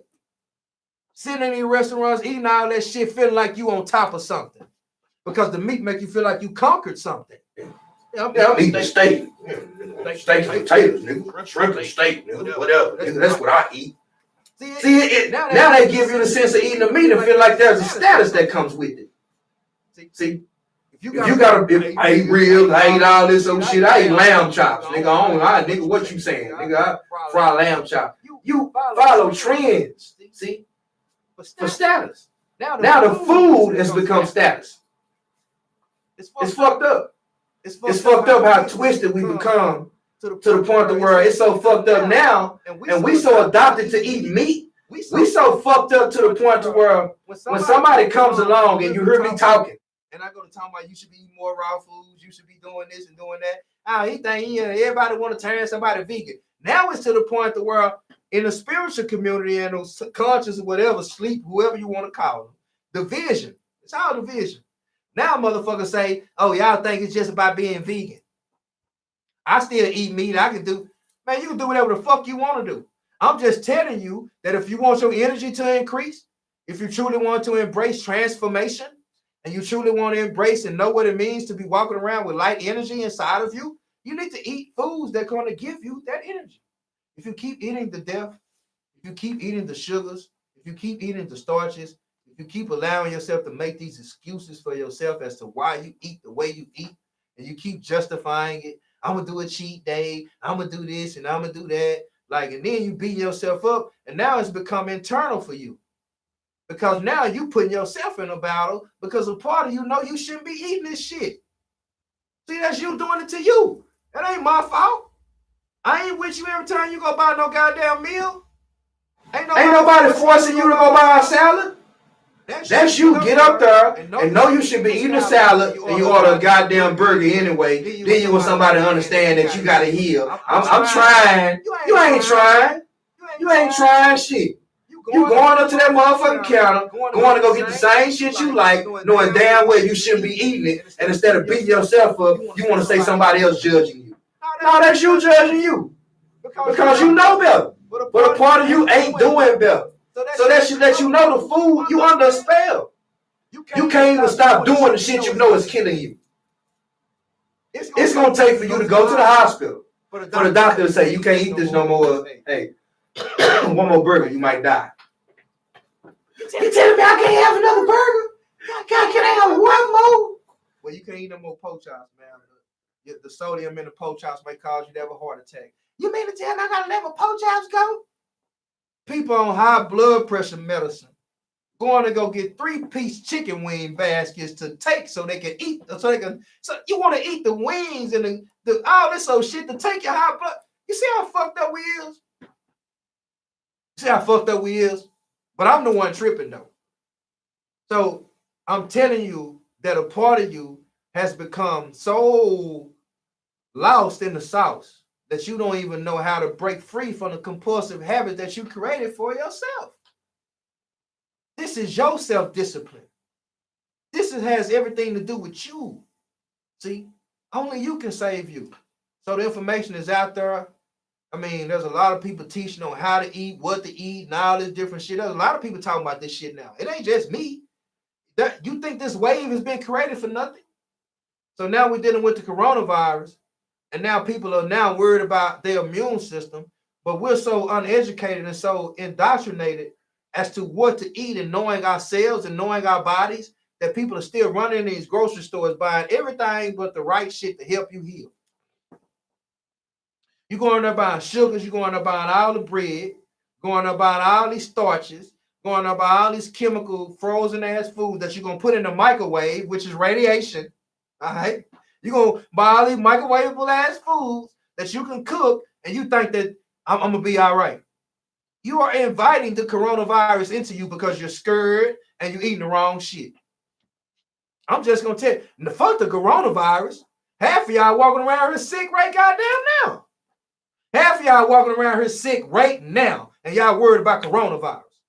Half of you motherfuckers can't even go a day without taking a goddamn pill, and you talking about corona. See how fucked up we is, though? And you can't stop eating the stuff that you know got you in a fucked up position. To the point where we in the hospitals.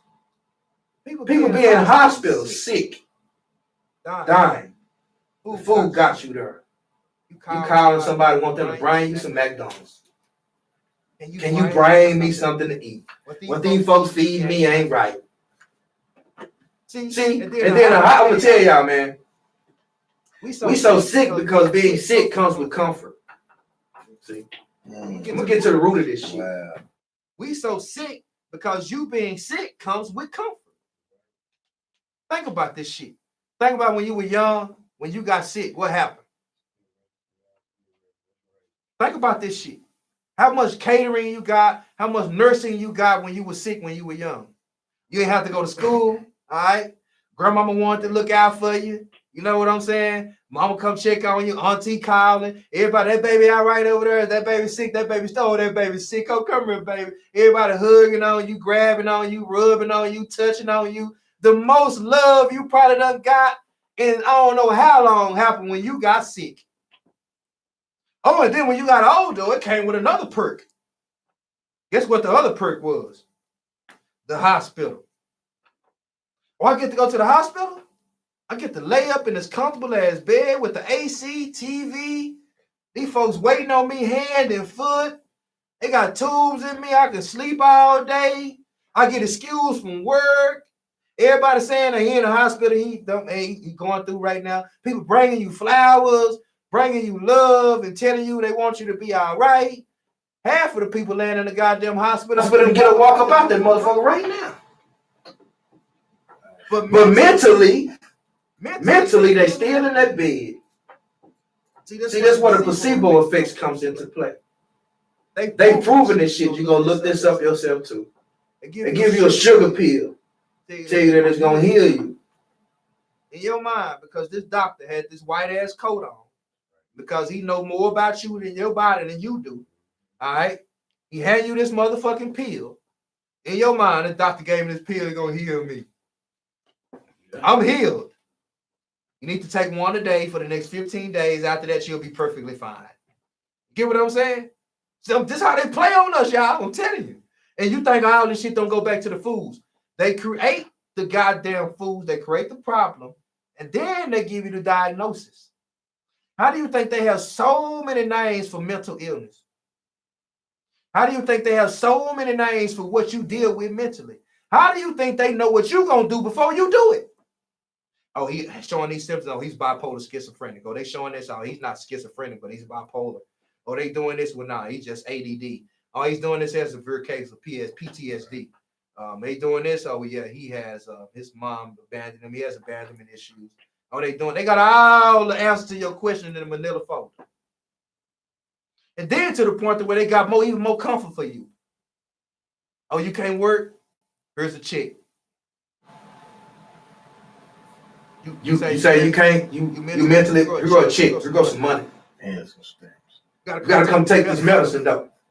That's right. Gotta come. Hold on, wait a minute. Here go the money. We're gonna slide you this money, but you better come now. Don't forget, you gotta come take this medicine now. Gotta come take this medicine. And I'm telling y'all, divine ones, a lot of this shit has been linked to the foods we eat.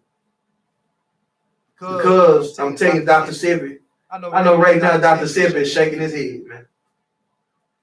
When you talk about how this is nothing new, I ain't saying shit nothing. I'm not saying it. It's just the way that I say it, because the way that I look at it is totally different from other people. This is why my message is always different. Because I'm telling you about you. I can give you a bunch of science. I can give you a bunch of shit. I can give you a bunch of scholarship. I can give you all of that. I have all of that within me. But none of that is going to help you. What's going to help you is having self-realizations as to why you do the things you do. So there's an energy linked to the way you eat. There's a reason why you eat the way you eat. There's a reason why every time you go through a relationship or a breakup or somebody dies, your stomach is hurting. You can't eat. Your body is a chemical factory. It produces chemicals at certain times and certain moments, even without your knowing, just based off of your thought. See? This is why your mind, your words create worlds, divine ones. So when you're talking about the way you eat, when you begin to take back that power that you've relinquished, all right, because you've relinquished it, because a part of you now needs these foods to feel good. That's why they become soul food. I'm telling you some real shit. So you look at the greens, you look at the See, our ancestors had to find something else to put love into. Understand this. Understand this, divine ones. They couldn't show it. They were getting beat for showing love. A lot of y'all don't even understand this shit. Our ancestors used to get beat for hugging each other, touching each other. They couldn't show no love. So guess why they had to put it in the motherfucking food? How do you think they make scraps taste so good? How do you think they can make the hoofs pig feet? One of the worst. How do you think they can make pig feet chitlins? Some of the worst parts of an animal taste so good. They had to find a way to put their love into something because they were being stripped of something. Y'all still eating that shit today. You ain't got no excuse for that. None. See, that's why I tell people I have no sympathy for people who choose to do the shit that they know is killing them, and then you go to the hospital and go through these surgeries and you want somebody to show. I ain't got no sympathy for you. I don't. I have compassion for you, and I hope that everything comes out right for you, and I will send you healing energy and all that good shit. But if you're making a conscious choice, you saying fuck it, and you only saying fuck it because you really give a damn about who's watching you. And now that you're deflecting this energy because you lack the discipline to push your goddamn self away from that bullshit, you want somebody else to embrace it. I ain't got no sympathy for that. And your ass wind up with a heart attack. Your ass wind up on 100 pills. Your ass wind up kidney failure, all this old shit. Because you made a choice to eat some shit that you knew was killing you. I'm telling you, I love all y'all to life. But I don't have... Listen, see, a lot of y'all equate that. I ain't got to have no sympathy for you to love you. See, that's the problem. See, that's another issue. See, we got too much shit attached to love. You don't know what love is. It's too many things attached to your love. See, ain't nothing attached to my love. I can let you do what the fuck you want to do, be who the fuck you want to are. I'm talking about you can damage yourself. You can go to Outback Steakhouse, Trail. You can go wherever the fuck every day. I'm gonna love you the same way. And guess what's gonna happen? When your ass in that casket, and when your ass sick and in the hospital, I'm gonna say, shit, you know why you in here, don't you? See, we in a time to where we think we're gonna die anyway. YOLO, you only live once. All this shit is a cop out. See, I'm telling you, go back to religion. You need a crush to continue doing the shit that hurts you. You need a crush to be your own worst enemy. You need something to justify why you don't do the things that you know you should be doing for you. There's no justification for that. All of that shit lies within you. So if you're doing something with the essence of knowing that this is hurting you, and taking from you, and killing you softly, those are consequences that you're going to have to pay for yourself. You're creating your own hell. Ain't nothing nobody else can do about that outside of me, outside of you. Hell, only you can do that. Only you can save you. So these are talking about conscious efforts. And then I was telling you there's herbs to help you out, Divine One, to get away from the programming. Like, that's what the herbs are here for. And that's why this time is now. That's why I said before, the healers have awakened. That's why a lot of things have came into this fruition. The shift has happened. The ancestors have allowed many things to happen right now. So things are working for you, but are you working for you? Are you working against you? So there's an essence that of duality, as I was saying earlier, that is happening within inside of all of us. So there's a part of you that is thriving with life. I'm talking about there's a part of you that is living and existing and waiting to explore and let life touch it. And there's a part of you that is dying. There's a part of you that knows that it's dying. There's a part of you that no matter what you do, every breath you motherfucking take, every step you make, you're getting one step closer to death, and a part of you knows it. So are you going to go there voluntarily?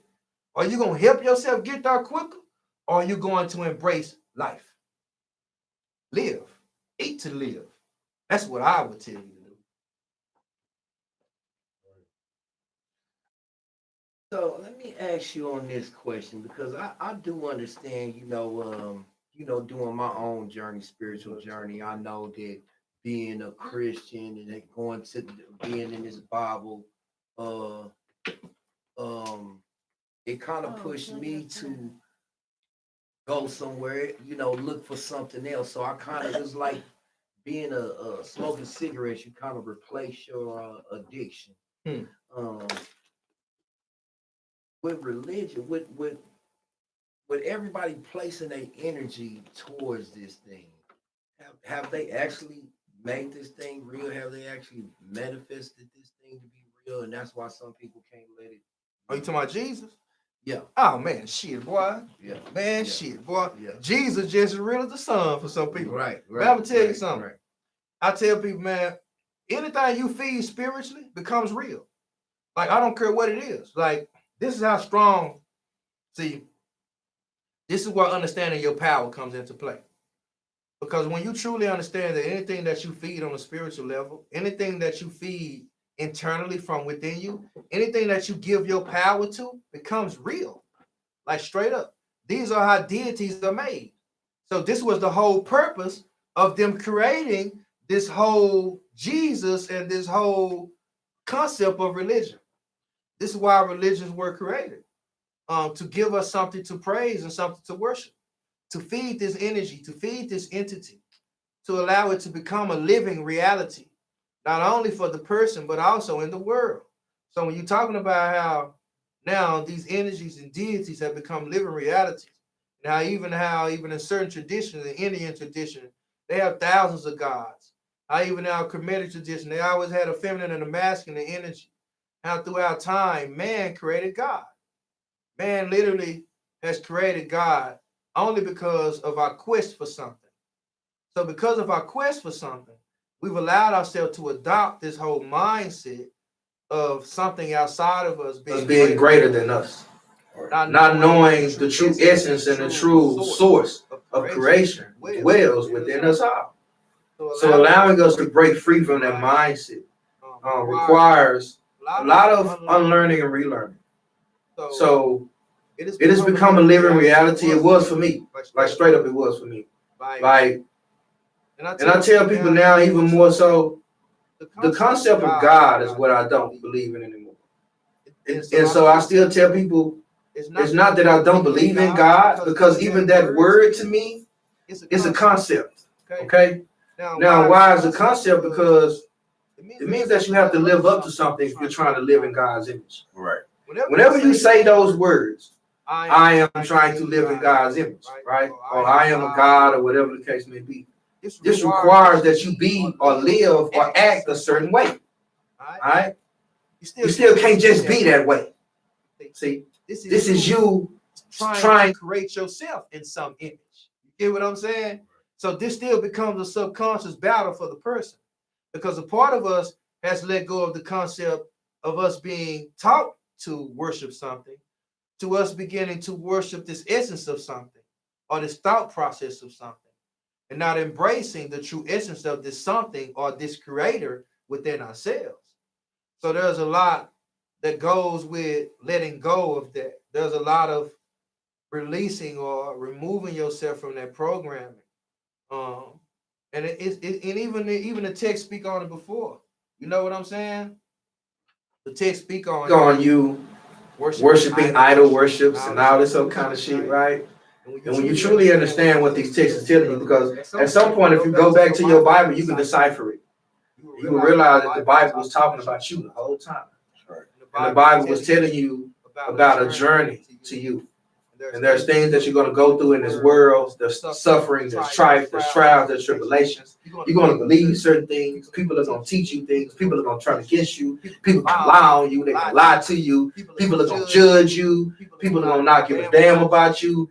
People are going to lead you. You're going to fornicate. You're going to go against yourself. You're going to go against your family. You're going to sacrifice things. You're going to do all these things before you finally say that I've had enough. Before you finally return, before you finally surrender to something and learn that only through you is the way. So through you is the way. See? So it's like becoming, these are principles. So if we adopt these principles, the principles of Jesus, the principles of these beings and all these other things that they wrote about, they will begin to become a living reality within the person. You get what I'm saying? So it's like, all of these, and they absolutely are, the metaphorical, allegorical stories that have been handed down throughout time. That's where all this coming from. Because we love stories. We learn through stories. You get what I'm saying? So it goes back into the original times when, as I was saying before, about the oracles. You know, the word was passed down orally before it was written. So when the word began to be written, it began to be manipulated. So there are no more oracles for a reason. So there are no more people speaking the word and the living word. See, a lot of people are speaking word from the text and they tell you it's a living word. How is your word living and you have to read it? See, they don't understand what the texts are telling them. So the Bible, the preachers are telling you it's the living word, it's the living word. You are the living word. So once you embrace this, once you walk in this essence for yourself, it's not a sense of empowerment. It's not a sense of making you feel almighty. It's a making you have a sense of feeling one with the all. So there is a sense that comes with that makes you feel mighty inside. So the might of life that thrives inside of you is the essence of what we're all trying to achieve. So that comes with a whole goddamn process. So I ask you, so okay, so you know, I studied the Bible, right? And I noticed that this scripture might say this, and it was like every kind of scripture kind of contradicted or coincided with each other. And in one reference, it would say this, and then in another area, it would say the same thing to kind of support the first verse. Mm-hmm. You know what I'm saying? So I kind of think I was like, damn, why is that? So, but I do you think that that is a part of the program? Now, I'm thinking about it as far as the songs too. Like you will hear a song that you really don't like on the radio, but then if you continuously hear it after time, you'll start bobbing your head to it. And then after so long, you will find yourself start singing the song, and then after so long, oh now oh I like this. It's song. natural now. Yeah, it's natural. Yeah, Yeah. I like this song. Yeah. So do you think that now you program? So right there, you program. Do you think that that's a form of programming with them telling verse after verse repetitively, and these preachers preaching these same certain scriptures out the Bible throughout the year? You think that that's a part of the program? I damn near know it's a part of the program, brother. Because it's like at the end of the day, our preachers have to become ordained. Now, I'm not saying that our preachers are a part of the same type of lineage or the same type of programming or whatever the case may be. But at the end of the day, the Bible is rooted within spells. The Bible is rooted in contradictions. The Bible is rooted in a lot of different things that don't really mean what they say. So it's rooted in double entendres. It's rooted in allegory. It's rooted in confusion.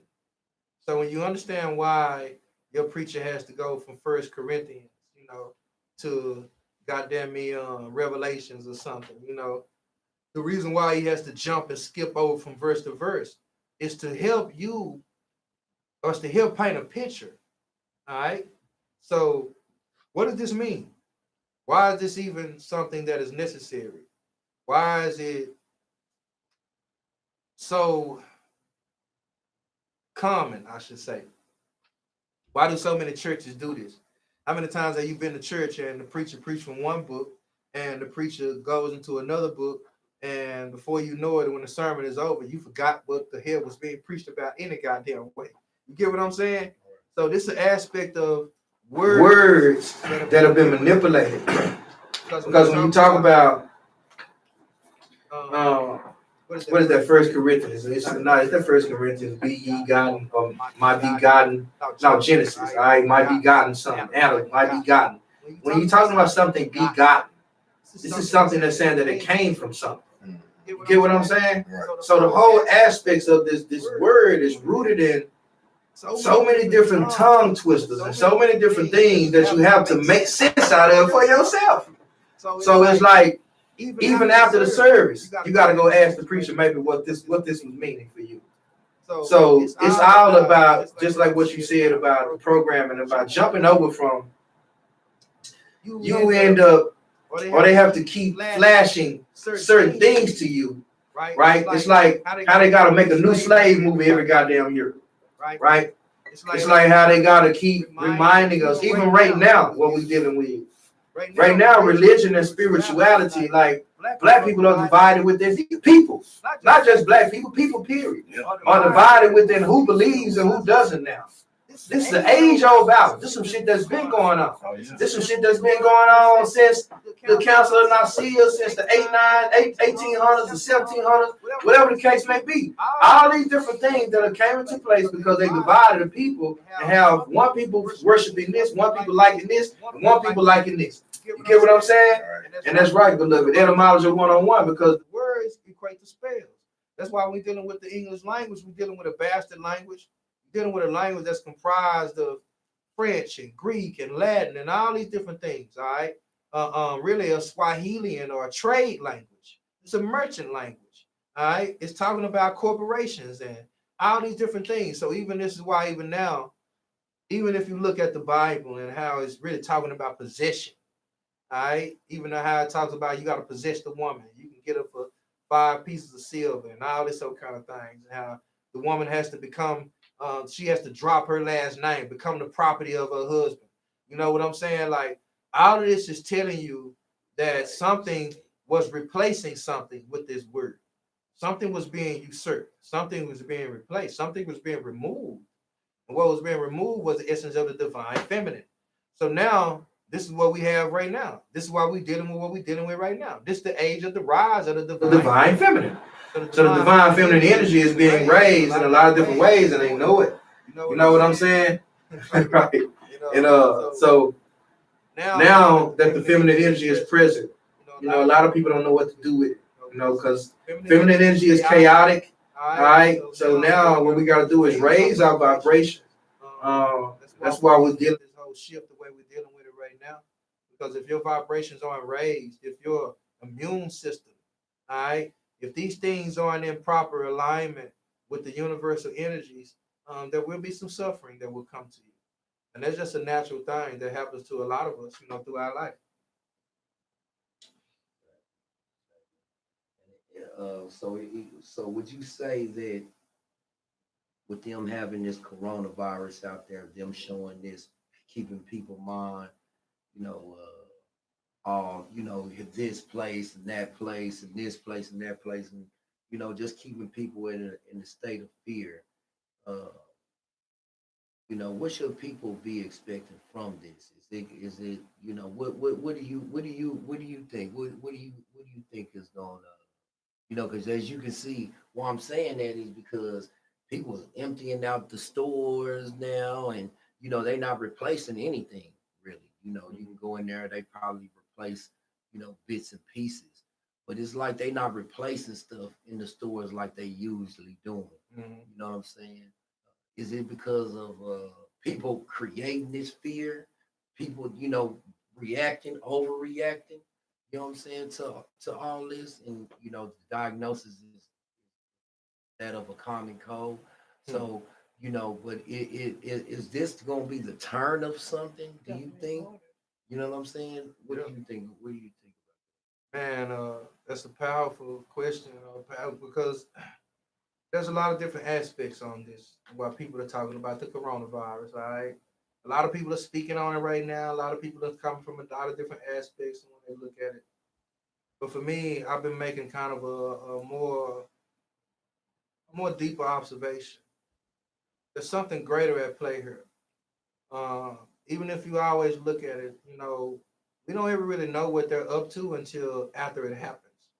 Get what I'm saying? So how can you be proactive? This is what this is about.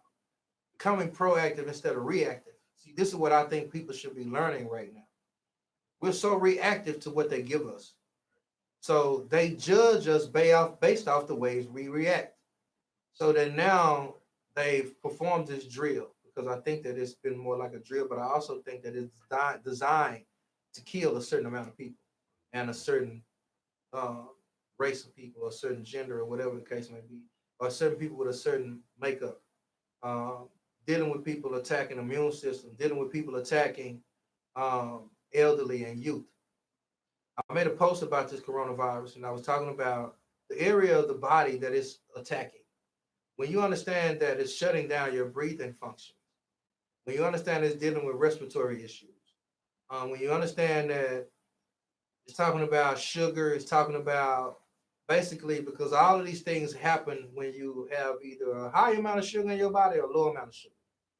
Now, what is this? This equate to? This equates to the same frequency that it takes for this coronavirus to upset your system is equated to the same frequency of 60 megahertz. Okay, this 60 megahertz frequency um, is known to disrupt your breathing or your rhythmic breathing patterns. All right. So now, what does this mean? A lot of people don't even know this. When you even understand that what is going on in China, all right, a lot of people don't even understand. When you talk about 4G, 5G energy, all right, it's 4G, 5G energy, how we're taking through a shift and we're going to 5G now. How China was already in 5G energy right now, all right? The people in China, technology is so advanced to where they walk outside their door and they say Uber, and the Uber car pulls up, literally. They're dealing with interface over there. If anybody ever seen the movie Total Recall, all right, if anybody ever seen that movie, this is damn near how they living in China right now. Right now. Like literally. People in China, they don't carry wallets anymore. I understand this, y'all. They don't carry wallets. They don't walk around with a lot of different things. It's just their phones. You get what I'm saying? Facial recognition is everywhere. 5G towers are everywhere. All right. Smog in the city is everywhere. And not only are they doing this, but they're also eating the meats. All right. Exotic meat, steaks and bats and all kind of shit. All right. So now, how is this virus spreading over there, and in other places it's just sporadic? You know, it hits in places, hits and miss, hits and miss. You have to understand that this virus has mutated into something else. So when this virus has mutated into something else, this is what a virus does. A virus knows and learns because viruses are smart. I'm gonna tell you, they're smart. So this virus has become so smart to where it is mutated into something greater than what they thought it was gonna be. I'm telling y'all, they created a monster and it's done grew. All right, tell you straight up. Now we dealing with a lot of these people that are leaving, and I seen the Queen leaving. They ain't went nowhere. My antennas were raised when I went to seeing all these celebrities going to different countries and shit like this. These motherfuckers going somewhere else to where they know some shit is about to happen on this earth. They know something is about to go down, and they don't want to be on. They don't want to be here when the shit happens. I'm telling you, canceling these events, doing all these different things based off this virus, scaring the people. Your fear weakens your immune system. Divine One's fear weakens your immune system. It allows, fear becomes a bridge for something to come into you. If you're afraid of catching the coronavirus, guess what happens? 9 times out of 10, you might catch it. I'm just telling you that's how the shit go. Attraction. It's the law of attraction for real. So it's like you attract the things that you fear because your fear becomes a bridge. Your fear becomes a bridge for anything that you're fearful of. So the more you don't like something, the more you don't want to deal with something, the more you feed this energy. So don't feed the energy, Divine Ones. Allow it to be what it is. This is where a trust and a love within yourself has to be here. A knowing within you. To know that you got you. To know that your immune system is good. To know that you've been eating right. To know, see, this shift has been going on since 2012. See, what we're entering now, because we're in the age of 2020, and we're in this Aquarius age, then we enter the age of Pisces, into the golden age, all right? Your vision has to become anything in color, anything physical. You have to learn to see things for what they are, not for the way you want them to be. So fear is going to keep you not ascending. Being afraid, being locked up in their things. They're trying to stop the amount of people that were on the verge of transforming, on the verge of ascending. They don't need you ascending. Because what they're dealing with is, if you think about these movies, I'm tell y'all some real shit. Hunger Games, Contention. They've been showing us all this shit. Purge. You heard me? I'm telling y'all, they've been showing. I ain't saying it's gonna happen. But I'm telling you, you need to be mentally prepared for any goddamn thing. Straight up. Because what's happening is the more they flip this shit, the more it feels normal. Because you watch the movies, you seen this shit, so you ain't gonna take it serious. Oh, they playing. See, now they playing on they playing on the woke people now. Some of these people are so woke to where they ain't even taking this shit serious. Some of these people saying that they so woke, and then fuck that virus ain't. All right, keep thinking it ain't real. Keep thinking that people actually ain't dying behind this shit. All right? Keep thinking that they caused a pandemic for nothing. Now, the amount of people may not be. The numbers, of course, this is what they do. They exaggerate the numbers. They manipulate the numbers because the numbers bring a sense of, the numbers speak. The numbers have their own vibration. So if a part of you, ooh, how many people died? God, all the people died. So 20 people died over here. 20 people died over there. I'm going to tell you what they're doing. How would you feel if right now they came and shut down your neighborhood, right there where you stay? They said, ma'am, we found your neighbors. 2 of your neighbors tested positive for coronavirus. We're going to have to take them. Matter of fact, we can't waste any time because they're so far gone. We have incinerator in the back. We just going to burn the bodies. We just want to let you know this is what we going to take. This is how fucked up these people is. And they will actually put this in your face and you will. And because you're so worried about you not catching it, and they tell you that killing them is justified because they got corona. Tell you what they're doing. They find another way to justify killing people. Eventually, they're going to say that this thing is getting so bad to where they just got to quarantine every goddamn body. The motherfuckers in China over there, what's the name, Kim Jong-un, he already done shot somebody dead because they had goddamn coronavirus. You get what I'm saying? So I'm telling you, this division to the point to where you ain't going to give a damn about if they kill a motherfucker if they got coronavirus. You ain't going to give a fuck. Trying to live. You ain't going to give a fuck because that, guess what, better for me. You see how fucked up we is? See, y'all think this shit about something else. Oh, it's gonna be so easy for them to divide us because of a virus. It's gonna be so easy because if you think somebody got it, you don't want this motherfucker near you.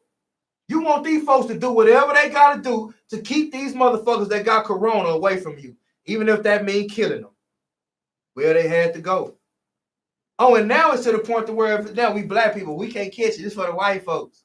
All right? All this old shit. To where if they do line up a mass of white people and kill them, you're going to happily say, do it. Finally. Thank you. We fucked up. We fucked up. They found another way to divide us. They found another way to keep us divided internally, mentally, and now socially. See, this should be a time to where if they shut down everything and all you got to do is go to your neighbors, it should be a time you should be dwelling with your neighbors. How y'all doing? Y'all ain't, man, you know what? I'm out of bread. You got some bread over here? Did y'all get some of that tissue they bought up? Because I ain't got none. See, you so afraid of catching the virus and the part of you don't want to fuck with people anyway, because they done gave you a word for that. I'm an introvert. It's a good time for introverts. Man, some of y'all so fucked up and you so isolated in your mind that these folks give you a word for the way you feel and it justifies you. It's the reason why I'm an introvert. That's why I do what I do. I'm a this and that. That's why I do what I do. I'm an empath. That's why I do what I do. I'm a this. That's why I do what I do. All this different shit to justify the shit that you do. I'm telling you. So they're going to give you a reason to justify, even if you think a motherfucker got corona. Let a motherfucker cough the wrong way and they put out a number. If you believe a suspect, anyone around you to have coronavirus, call this number. You know how many of you motherfuckers going to be turning people in? You know how many of y'all going to be calling the coronavirus police? Just imagine if they did this shit. It's a possibility. Now, if they did this, how many of y'all would actually be calling on people saying that I think they got corona? I seen them at the store. They was coughing. I don't know what's going on. I know they always sick. I know the daughter always sick. The such and such. I don't want to tell you, they might got it over there. Y'all need to come check on these people. And they come dragging these people out their house, doing all this old shit. And then it turned on you because they tell you, well, hell, you were within 100 feet, so we have to quarantine you. Now, I'm the one called. You showed them the motherfucker call. You drag yourself with them. Right. I'm telling you, this is the kind of division that we fucked up. We fucked up. We are fucked up individually, collectively, and this coronavirus is just showing how fucked up we are. That's how this shit doing, showing how fucked up we is as a people. Showing how we trust more in media, and we know that they full of shit. We even got woke people trusting the media. We got woke motherfuckers scared. Hell, my queen said some shit the other day. We got Christians running circles around some of you woke people. There's some Christians out there saying, my God got me. And they really believe that shit. So guess what? They God got them.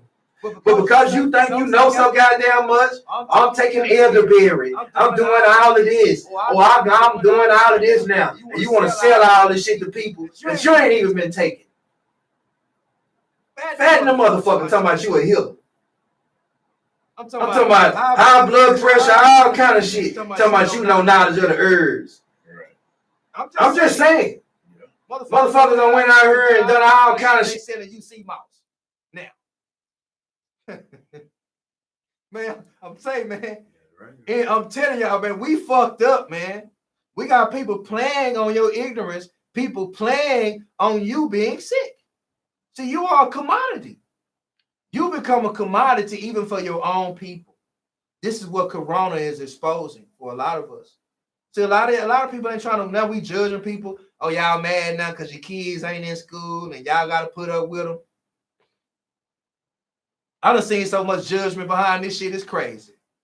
I'm talking about, I've seen us become more divided than corona could ever do. Oh, I think, now I'm telling you, it's finna get worse. I'm telling you, that's what it is. The shit is about to get worse. You want to know why it's going to get worse? Because people are going to judge each other more and more every time that this shit goes further and further. And the more hard it gets for you to go find the things that you need to survive, the more they have you out here feeling like resources are scarce. You can't go to the grocery store and buy what you need. Everybody buying up the tissue. Everybody buying up the bread. Everybody buying up all of this and buying up all of that. Why do you think motherfuckers gonna be in the store fighting each other, killing each other? I'm telling you. And guess what's gonna come next? See, they building it up. They building it on up. The moment the resources become scarce, people go to fighting and killing each other. Okay, we gotta stop what's going on in the streets. Martial law. Mandatory curfew. Mandatory lockdowns. You can't come out your house. You can't do this. In Ohio, they've already shut down the bars in the streets for 2 weeks. And folks can't go to no bar, no restaurant for 2 weeks. All right. That's a small version. I'm telling y'all, there's a thing that I researched when I was doing a lot of research, when I was into all that kind of shit, conspiracy theories and shit. I ain't into that shit no more. I don't research that shit. The knowledge finds me. But there's a thing that I looked at called the 100 Resilient Cities. I want you all to look that up. It was created by the Rockefeller Group, the Rockefeller Corporation. The 100 Resilient Cities were created when any type of natural catastrophe happened. All right? I want y'all to understand this shit. This is what these folks already got in play. Any type of natural catastrophe that happens off in these set cities. And if you go research the cities, they've already happened in the cities. Tom Hanks and them got found in Sydney, Australia. Sydney, Australia is one of the cities. You hear me? All right? They just said that they have 20 new cases in Dallas. Dallas is one of the cities. Miami is one of the cities. New Orleans is one of the cities. All right. Washington is one of the cities. They have places overseas in other countries that are one of the cities. All right. When you talk about this, the Rockefeller Group, the Rockefeller Corporation, or the 8 bloodlines that run all of this shit, because it's really just bloodlines that run this shit, run this corporation. They have already put in place to where, let's just say, a city shuts down. And they don't have the money to rejuvenate. They don't have the money. And if you think about what Trump just did when he came out, and I'm gonna tell you, I don't watch this shit, but something told me to go watch Trump on CNN. I went and watched the clip. Trump was talking about how much money they're about to pump back into the economy. Think about this shit, y'all. He said they're about to pump over $500 billion or something back into the economy. Not only this, they're going to start giving people, you're going to get paid for all the time off that you spend with Corona. All right. They're going to allow the health benefits to be excused, all this other kind of shit. You're going to be able to go see a doctor. They've relinquished all type of funds in different places and all this other kind of shit. Why do you think they're moving all this money around? What's the purpose in that? What's the purpose in moving all this money around? What's the purpose in doing all? Why in the time, see, they know in times of chaos is the best time to capitalize. See, they know that the universe is performing a purge right now. See, this is why a lot of us are dealing with a whole lot of mental issues and mental aspects of what we're dealing with. The Great Awakening. Yes, my brother. There's awakening happening for the first time in human history. For the first time in our existence, we have been allowed to think for ourselves. Think about this shit. Think about this shit. They have tried to usurp this energy, tried to block it, and all this other kind of shit. We're in the age of free thinkers. People around here thinking for themselves for the first time in human history. You actually have the capacity and the ability to think for your goddamn self. So they have to stop that. So fear is the best way to push an agenda. Get what I'm saying? Because once they divide the amount of people that are willing to take the vaccine, all right, once they divide the amount of people, because I'm telling you, this time gonna come. Once they divide the amount of people that are willing to take the vaccine versus the amount of people that are willing to not, see, this one will become like some movie. The resistance. Those will be hunted. See, this the resistance, all right? Against the motherfucking mass of people. So you're gonna have to choose a side soon. A part of you already been doing it anyway. So you either gonna be with the people that saying fuck a vaccine, fuck the system, it all gotta collapse, or you gonna be with the people that saying the system, we need the system. Right. So when they convert all this shit over to a one currency, when they convert all this shit over to a one world order, the new world order, all right? They're trying to shift those over. They're trying to test the waters of the currency. I'm telling you what they're doing. The U.S. dollar, which is the petrodollar, has dropped. It's lost its value. The euro is worth more. So many things are worth more than the U.S. dollar. We've lost gold and money in the field. We ain't lost no gold. These motherfuckers been stealing gold for centuries. Say these motherfuckers been stealing gold for centuries. See, they know that shit. They don't want to trade that shit. They don't want to trade no gold. You think America want to trade gold? Because guess what? They can't fuck with Saudi Arabia. They can't fuck with none of these, Africa. They can't fuck with none of these countries in natural minerals and shit. So the only thing they got to do is produce what? Export and imports. What's been shut down? What's been shut down? So y'all think that all the shit on the shelves, y'all think they not restocking that shit for something, for nothing? Mostly all the things that are not being restocked were made in China. Y'all ain't paying attention. Y'all ain't paying attention.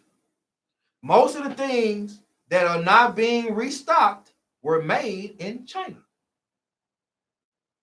So, of course, they ain't accepting no more imports from China.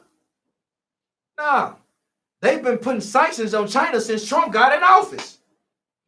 Trump tweeted in 2013, he wasn't even a part of the motherfucking office, right? You hear me? He wasn't even, he said, we need to stop dealing with China. This motherfucker been on this because he understands the business behind it. Do you know how much money that we put out in exports and how much money we pay for China to bring things in? See, Trump and them know this shit. They trying to redirect the flow. All right? So it's the same thing what we're witnessing as, you know, when you witness what happened with the Jews, with Hitler. See, that's why y'all comparing Trump to Hitler. When you witness what happened with the Jews, what happened with Hitler? What happened? What were the Jews? They were the oppressed people. They were the ones that were, you know, sought after and miseducated and used and all that type of thing. This is why a lot of y'all starting to read these Bible, y'all saying we the lost Jews of Israel type shit. Because all of this, it makes sense to be a Hebrew Israelite. But you are missing the energy behind the words that you read. You don't understand that the shift is preordained. What they doing is like an ant trying to stop a goddamn tidal wave. They can't stop this shit. I don't give a damn what they do. I promise y'all they can't stop this shit. They can put out many viruses. They can do whatever the fuck they cannot. I'm gonna look into YouTube. They can't stop this channel. They can't stop this. They can't stop what the universe has already set in motion. So they trying to block out the sun. They trying to do all this shit. They trying to turn us against each other. They trying to attack our immune systems. They trying to cause us to, because I'm gonna tell you their best bet. I'm gonna tell you their best bet, and they know it. And this is their biggest goddamn plan, to make us turn against each other. Because if they make us turn against each other, guess what will happen? If they make us turn against each other in the streets, and they make us go against each other, white versus black, whatever the case may be, whatever dynamic they choose to cultivate, all right, and this actually happened and it manifests, guess who has to come to the rescue? See y'all playing. They create the chaos and then they come to the rescue. It's the same thing they did in war. It's the same thing they done with Christianity. It's the same thing they done with every goddamn country that they've conquered. Why do you think they send the military in to kill every goddamn body, bomb every goddamn thing, fuck over all your resources, take away all of your people, make y'all move around, take away everything you know is life, and then they send in who? The church. The church come in with the ground forces. Motherfuckers come in with robes on, white robes, big hats, crosses. How you doing? Hugging you, telling you they love you, telling you they got you, telling you all this old shit. I done said this shit before. My brother said can contest it because I know my brother been in them goddamn service. And I know my brother has PTSD from serving in those armed services. So a lot of us are walking around here mentally sick and mentally disengaged from life and having to go through so many different healing processes because of our service to this country. So when you talk about this process of what we go through and how they take us through different ways of allowing us to break free or allowing us to be indoctrinated, man, they got this shit down to a science, y'all. They got this shit down to a science. I told you that the coronavirus is attacking your crown chakra. It is messing with your horizontal and your bilineal plane. That's all it's doing. It's causing an imbalance in your equilibrium. That's why people walking and they break down dead, because it makes your whole respiratory system shut the fuck down. That's why it's going to become an airborne virus. Eventually, it's going to be an airborne virus. Like I'm telling you, like straight up. Because it's inevitable. Because they created, see, you have to understand it even goes back to the biblical things, because people are equating this to biblical proportions. Right. All right? It goes back to the Bible, because when they talk about the plagues, when they talk about all this kind of stuff, right? What are these plagues coming from? So they create the plague. They have to match the text that they wrote. They got to match the text. They wrote the text. Well, they manipulated the text, I would say. All right? They manipulated the text in a way to make you think that all these signs happen to say the end of the world is happening. So if you believe in the Bible, which majority of this world still does, regardless of how many motherfuckers y'all think woke, the majority of this world still follows the word of the Bible and the word of the Roman Catholic Church. They still follow this word. So guess what a lot of people still believe? The world is coming to an end. So guess what's going to happen when you trigger this thought process in a mass of people who are locked in survival mode? What you think going to happen? And when you add a plague to it, tell me what you think going to happen. Man, we're going to be running rampant in the streets like wild animals. Even the goddamn animals ain't going to know what the fuck we doing. They gonna be looking at us like, these motherfucking humans done tripped the fuck out. Right. What the fuck wrong with these humans, man? The animals gonna get the fuck away from us. Because they know our frequency and our vibration is not right. I promise you this. If you pay attention to any city to where 5G towers are high, see how many animals are in that area. I'm just telling you to pay attention to nature. Pay attention to nature. Pay attention to how trees are dying next to a 5G tower. See, understand that 4G took you from 300,000 people like in a square mile. 5G, understand this, divine ones. 5G took you to an aspect of over 6.5 million people in a square mile distance. That means everybody in their goddamn mama can have an electronic device. I mean, you can have 12 electronic devices and all of your shit gonna be running perfect.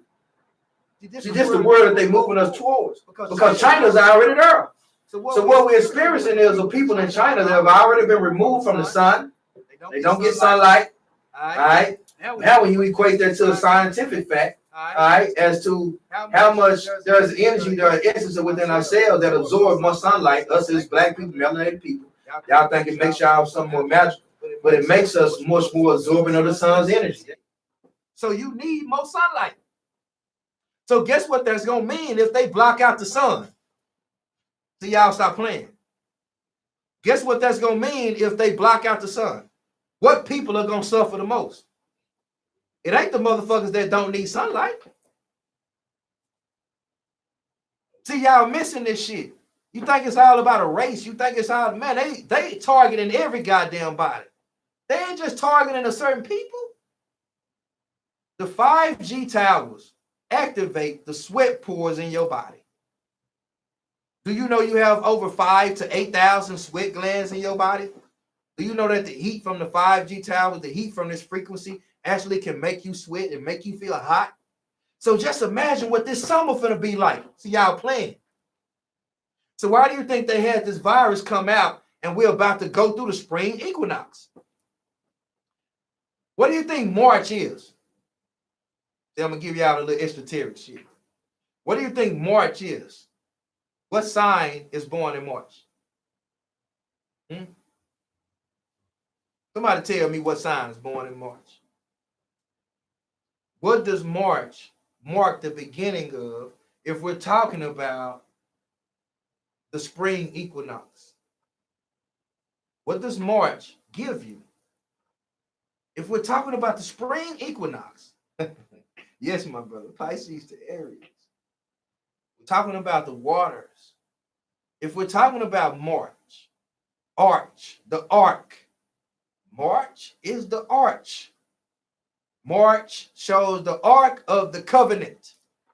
See, it's talking about new beginnings.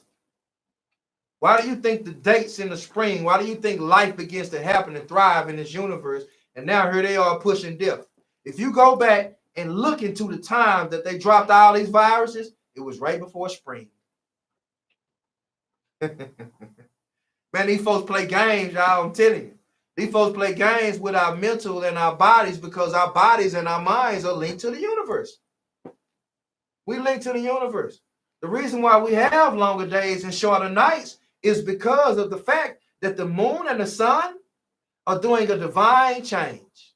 This is what the spring equinox is about. As the moon retracts, as she moves further away, the sun pulls in closer. All right? As the sun pulls in closer, it gets hotter. You get what I'm saying? So the moon was closer. This is fire and ice. The moon is ice, the sun is fire. So when the moon is closer, we have winter. We have fall. We have all of these days to where the sun isn't so beaming so hard. The UV rays aren't so high. So this is something else that they know. Because you spent the whole season, which is the winter, with low UV rays, low vitamin D, you get me? Low energy counts. See, that's why your body feels lethargic during the winter. You should be harnessing your energy during the winter. But they give you the holidays, all right, to keep you upbeat so you can work towards something outside of you. So when spring comes around, you don't feel a sense of rejuvenation. Why? Because you're waiting on your income taxes. Why you think they drop income tax at the time of spring? You having so much money, the feeling of having money ain't even, shit, I'm good. You ain't even understanding the shift that's happening within your body because the sun and the moon are changing positions. You don't even understand that your body, your life force energy is about to grow and about to thrive, and your creative energy, which is your nature, which is Mother Nature, is about to thrive. Your sexual energy is about to grow because it's that time of the year. A part of you is just like the animals that crawl this earth and that fly. So a part of you is linked to something that drives you innately, which is Mother Nature. See, they don't want you linked to that kind of shit. They want you thinking about the summer, being a hot girl summer, all right? They want you thinking about how school is finna end and all this old shit. Now they want you thinking about Corona. You ain't even thinking about the election no more. We forgot there's an election going on. Did we forget there was an election going on? I mean, did anybody forget that it is an election going on? And Trump is the only Republican in the race. Trump is the only Republican in the race. And we actually think you actually think your vote count. I mean, I know people, our ancestors died for a thought. They didn't die for no vote. They died for a thought that one day we will be equal. We've been searching for equality externally. This equality has to happen within you first. Get what I'm saying? So when you talk about the exchange of energy that is happening within this whole process of the seasons changing, this is talking about something that is happening within inside of you as well. So there's a change happening within inside of you. They know that your immune system is going to begin to thrive right now because it is weak. Your immune system is weak right now. Mostly everybody around this goddamn planet, if you ain't been eating right, this is what they know. All right. This is why they dropped this virus the time they did. Because if you ain't been eating right and you've been eating all the meats and you've been doing all the other things like that, and they drop this virus on you, they know that after the sun has been dormant for so long, and there hasn't been a lot of vitamin D, and that people have been eating all these chemicals and doing all this shit based off the geographical, based on how much meat you consume. Why you think they keep track of all that shit? They know what area and what people eat more meat and what people not. They know what area people eat a lot of pork. They know what area people eat a lot of beef. They know what area eat a lot of hot dogs. They know what it know. Why you think they keep up with all that shit? It's called demographics. Yes. And the census is about to come around. So we got to kill off a lot of people before the census come out. We got to make sure we hit these numbers that we're looking for. They have a certain number that they're trying to reach before the census is coming out. They're going to reach that number. You can believe these motherfuckers is going to reach the number. They got the science to do it. They know how to do it. They are going to reach that number, divine ones. So don't be in that number. Don't be in that number, man. Wow. The number. Kissinger, research the true story of the global republic, maintaining humanity. Under 500 billion people in the, so they trying to get the nation under, 500 million. So right now we have 7.6 billion people. We have 7.6 billion people on this planet. And these folks trying to get the number down to 500 million. Are you fucking serious? Do you know what this is going to mean? Do you know how many people are going to have to die? Do you know how many people died during the Second World War? So y'all act like this something new. Y'all okay? Cause none of us lived during World War II. Do you know how many people died during World War II?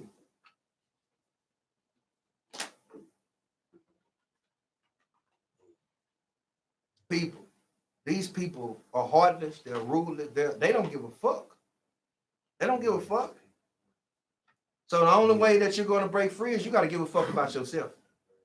You have to learn who you are. You have to learn your body. You have to learn to eat right. All right? Out 250,000, brother. You talking about some Chicago murder numbers. You heard me, brother? These folks killed over 6.5 million people in World War II. Over 6. Why do you think they keep coming up with this number? Say, man, these folks are ruthless. They don't give a fuck. I'm telling you, because it's all about what they want. See why people, this is why they gave you God and the devil. Straight up. Why you so busy trying to be a good person? Why you so busy trying not to, hurt people? Why you so busy trying not to be, negative and all this old kind of shit? Man, they wiping motherfuckers out. I'm talking about wiping motherfuckers, and they're killing you softly. Killing you slowly and softly with the foods, with the programming, with 5G, with all this other shit. Why? So they can create a race of children.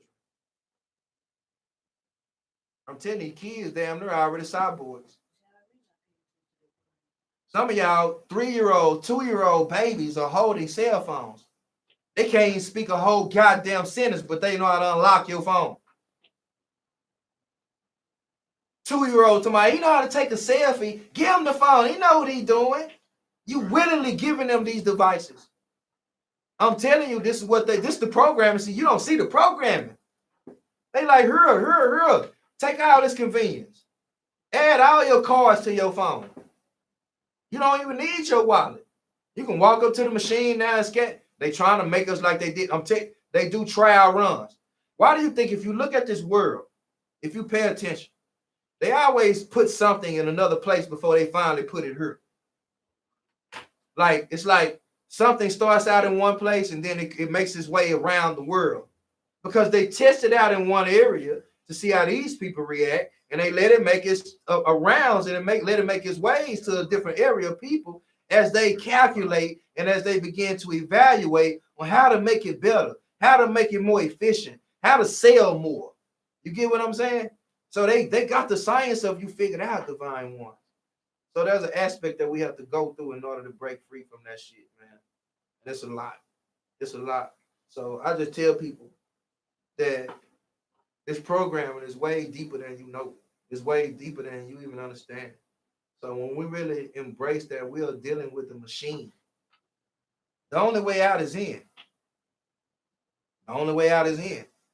And when I say the only way out is in, because internally lies something within you that they can create hell outside of you, and it won't make you no goddamn difference.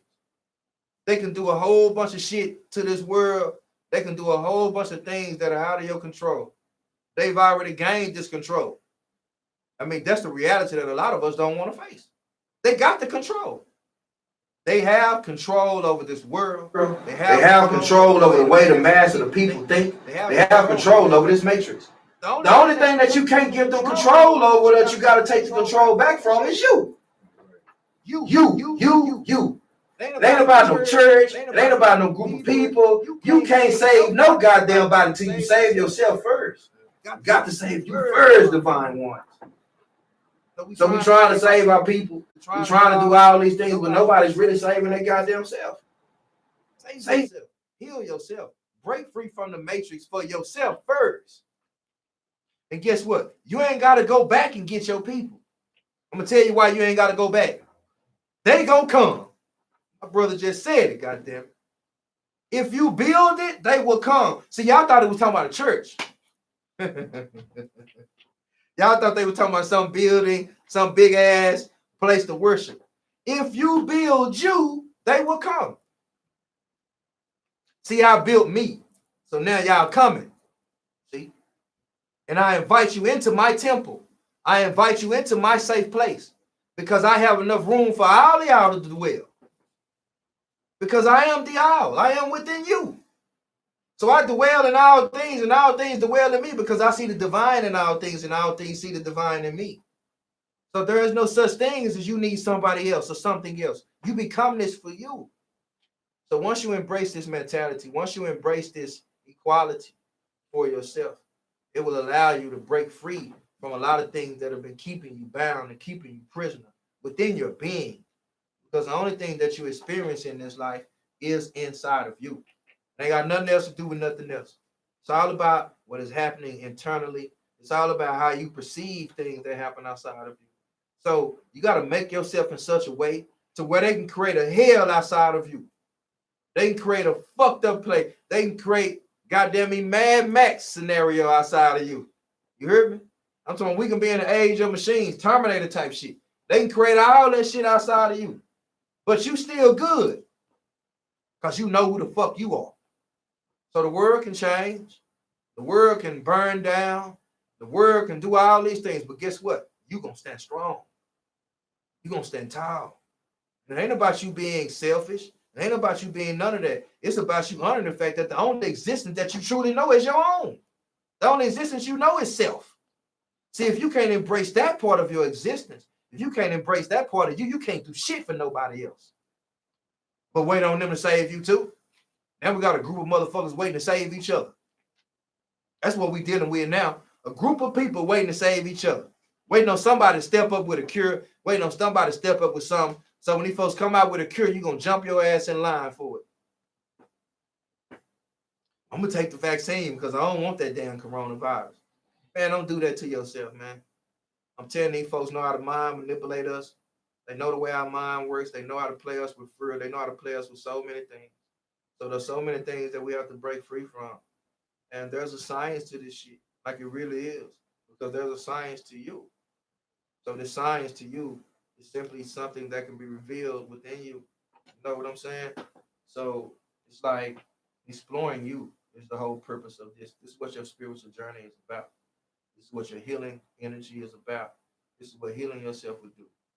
Because you're not only healing yourself, you're healing 7 generations forward and 7 generations backwards. So these generations are lineages that exist within you. So it's not that you can't create the physical life that you want. It's not that you can't create certain things. So it's not that I'm telling you or trying to rob you of this life. I'm just trying to tell you you don't have to be so intertwined and so intertangled by it. So these programs, starting with religion, starting with the way we blame shit on the devil and when we give credit to God, the way you don't know you. You know what I'm saying? Like God couldn't exist without you. The devil can't exist without you. None of these things that you know can exist without you. Shit all starts and ends with you.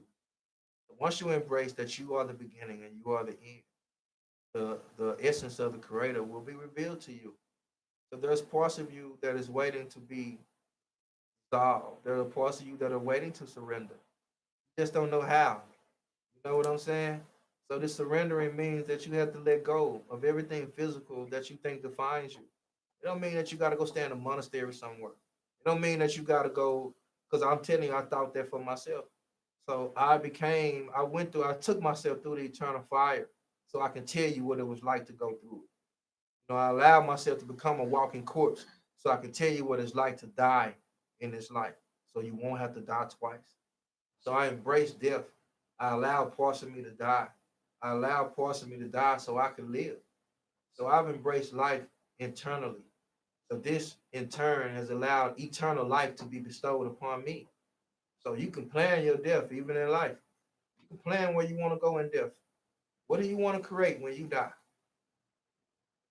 See, a lot of us don't think that far because you think something has already been created for you. What do you want to create for yourself when you die? It's not about what you leave behind in this earth. It's not. It's about the knowing aspect of what you think, aspects of the what you're left with, something that cannot be taken from you. They can take all the physical things from you in this life, but the things that you know can never be taken from you. You will have this wisdom and this knowledge with you for all of your days. So even in death, it shall not leave you. The only thing that dies when you die is all the physical aspects of life. Everything physical dies with you. All of your emotions, all of your attachments, all the people that you love, your cars, houses, all that shit dies. But there's a part of you that lives eternally. So embracing that part is what this journey is about, Divine One. Not about anything else. Not about, it's nothing more, it's nothing less. I promise you that. It's about saving you. It's about honoring you. It's about learning how to love you. It's about learning to be selfish, only to learn to be selfless. So in this life, all we know is this moment. You don't have anything else outside of now. Now this now has dragged itself on.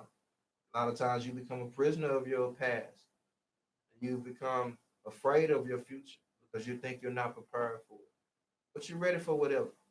There's nothing in this life that you cannot achieve. There's nothing in this life that you cannot survive. I promise you that. So not even Corona can take you out. Even if your body got sick from the sickness, even if that was to occur, Corona still can't take you out. That's it. You have to believe that you are something more. You are not your mind and you are not your body, divine ones. You are energy. You're much more greater than that. Got some more questions, my brother? Now you kind of. I do have one other question. Okay. There was that's gonna kind of deflect from that, but it's gonna kind of tie in. Now, seeing those those group of young men attack that young girl, what are your what is your take on that? Because it's like, did you see that? I didn't see that. What Oh happened? yeah, man. This young girl, the group of boys in New York or somewhere attacked this one little girl, stole her shoes and whatever. Yeah, On one of them subways or something? nah, just she was coming. I guess she was walking home or something.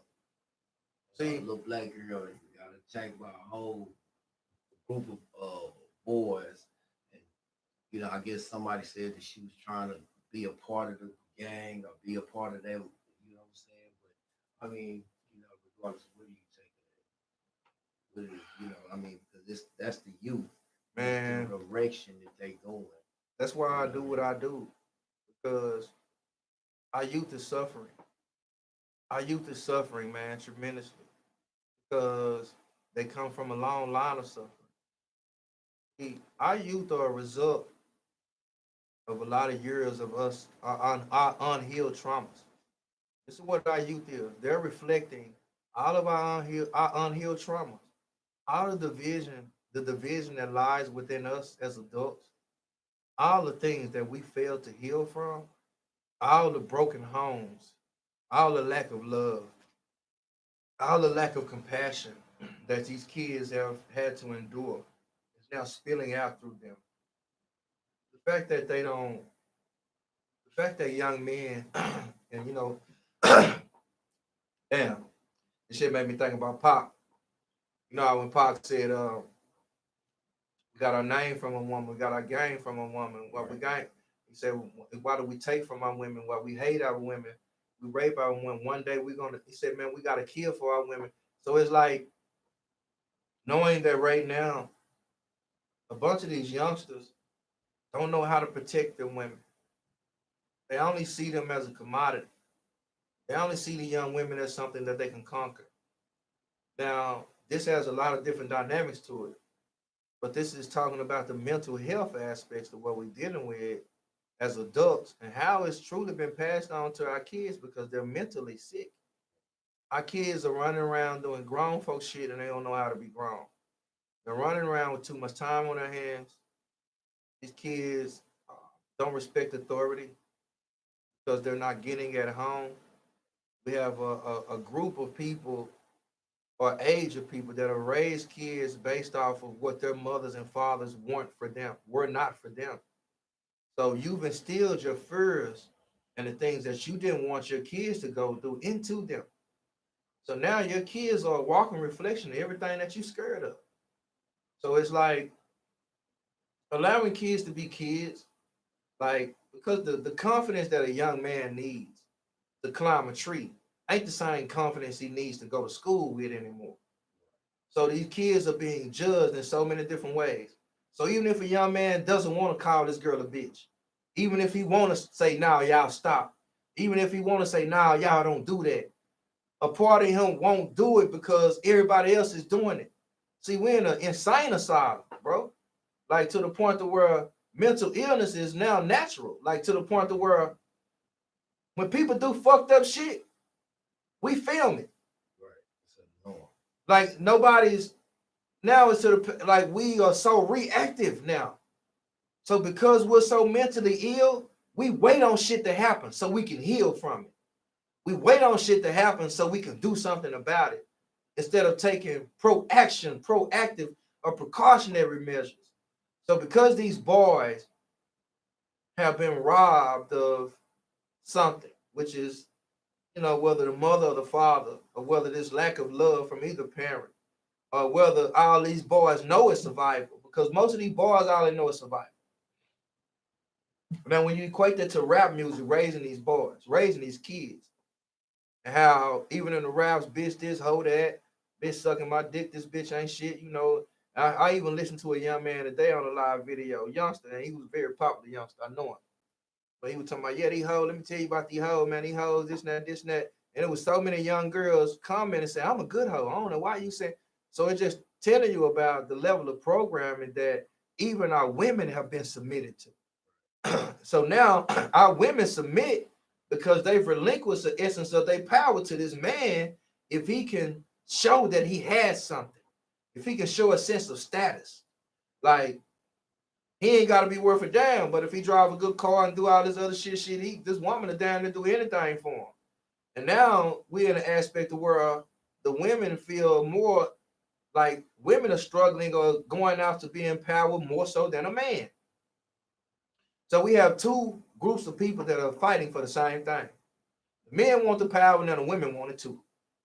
So the men once wanted the cars and all this old shit, and and it was all to please the woman. You get what I'm saying? So now the women got the cars, they got the good jobs, they got all this shit. So whatever you got don't really impress them no more. So it has to be something else there. So we're talking about how our women are now having to overexert their energy, stress themselves out, overwork their bodies, overwork their minds. Now they're producing kids that are stressed, that are hurt, that are overworked, that are manipulated. Because now they got a word for it called epigenetics. I was just talking about this. Epigenetics is proving, they now can scientifically prove that whatever a woman is going through during her pregnancy, the child is impressed upon the child. So it's karmic energy is what we're dealing with.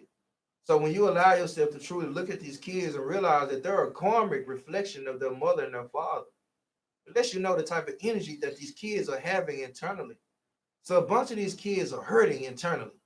So the only place that they know to cry out for help is in the streets, is to beat up somebody, is to go live, is to say bitches ain't shit, is to go get some money, is to go rob.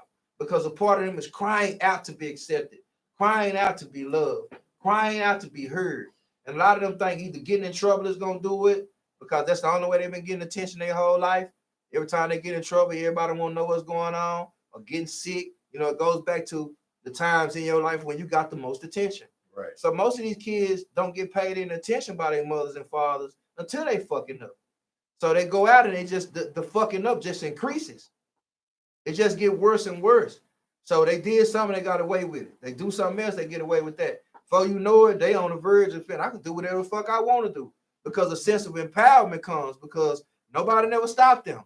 So they thinking that somebody supposed to stop me. Don't nobody know what the fuck I be doing. So they don't know how to govern themselves accordingly. So these children are crying out for discipline, and it's not about whooping their ass. It's about understanding them emotionally, helping them understand themselves emotionally. So a bunch of these young men are crying out for emotional stability, emotional understanding. And a bunch of these young women have been manipulated by their mothers and by society into thinking that they have to be a certain way for a little boy. They got to act a certain way to be a little girl. You got to be a certain way to be a good girlfriend. You got to be a certain way to be a good girl, period. So a lot of these young women feel neglected and they feel not enough. They feel inadequate. So they will do anything that these young boys want them to do. They will, you know, they'll have sex with a whole crew. They'll go suck the whole crew dick. You know what I'm saying? Right. Like they'll do all that shit to feel accepted, to feel loved, to feel a part of something.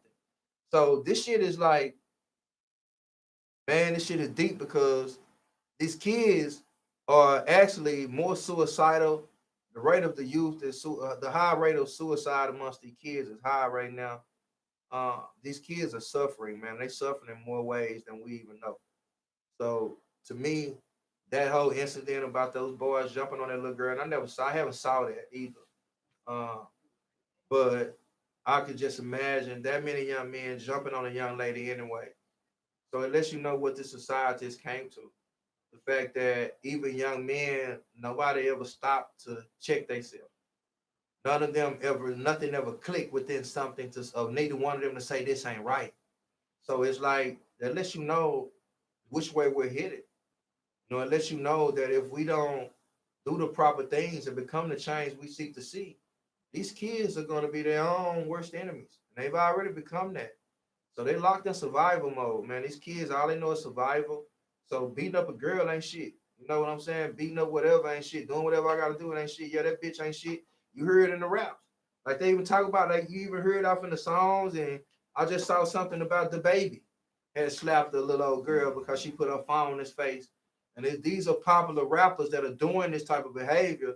And then, you know, he apologized and all that type of stuff, you know, but it's still the aspect of the fact that you think you can do something is just, you know, you justify by saying it wouldn't have happened if you wouldn't have done this. Like he apologized, but then he said, well, you shouldn't have put your phone in my face. Like you should have been more courteous of my time and, you know, my energy and my feel, you know, who I am. That's what the whole basis of it is when these kids go to doing shit they do. You ain't respecting me. So everything that they do becomes a cry out for respect. Even when they do some shit that they know ain't right. Well, if they wouldn't have did this, I wouldn't have had to do this. So everything becomes justifiable. So the fucked up part about it is the fact that somebody tried to justify it, saying the little girl went in gang or whatever. There's no justification for that shit. Right now. I have one more question for you. I was looking at a post you had on your on Facebook earlier. It was saying mark your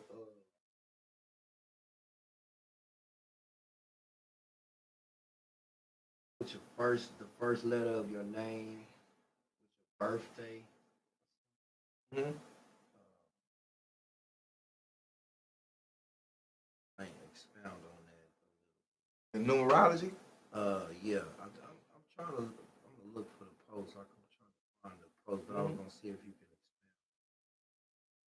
So, I wonder what post was that you saw. Was it something from today? Yeah, it was something from I was talking about putting your numbers or your first the day. name Your or first something. name, yeah. Talking about the vowels in your name or something.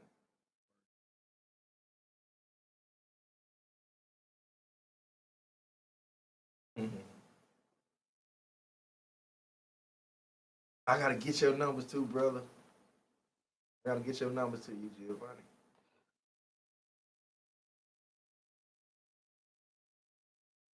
I can't find So, and I'm gonna tell you, it's crazy you asked me that because a part of me wanted to kind of, we'll do a whole show on that one day. And I kind of show people how to do numerology for yourself, so you can learn the aspects and what the numbers mean.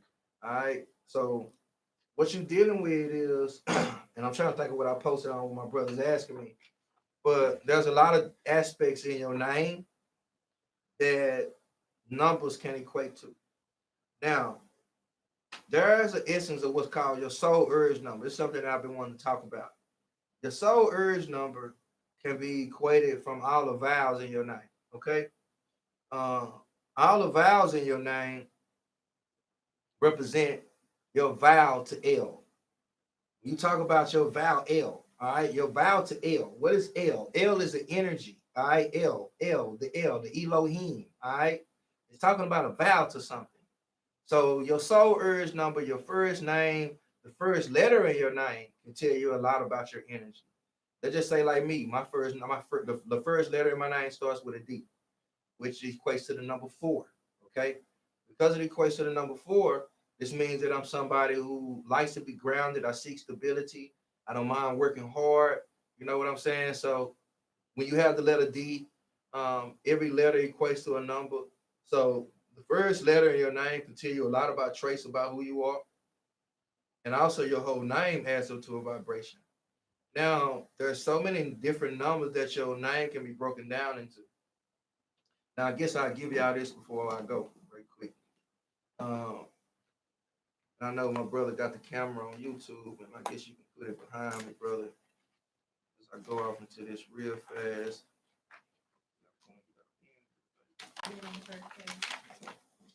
All right. Now, I'm gonna show y'all something. Turn this around real quick. Take this off. Okay, beautiful souls. Hold on real quick.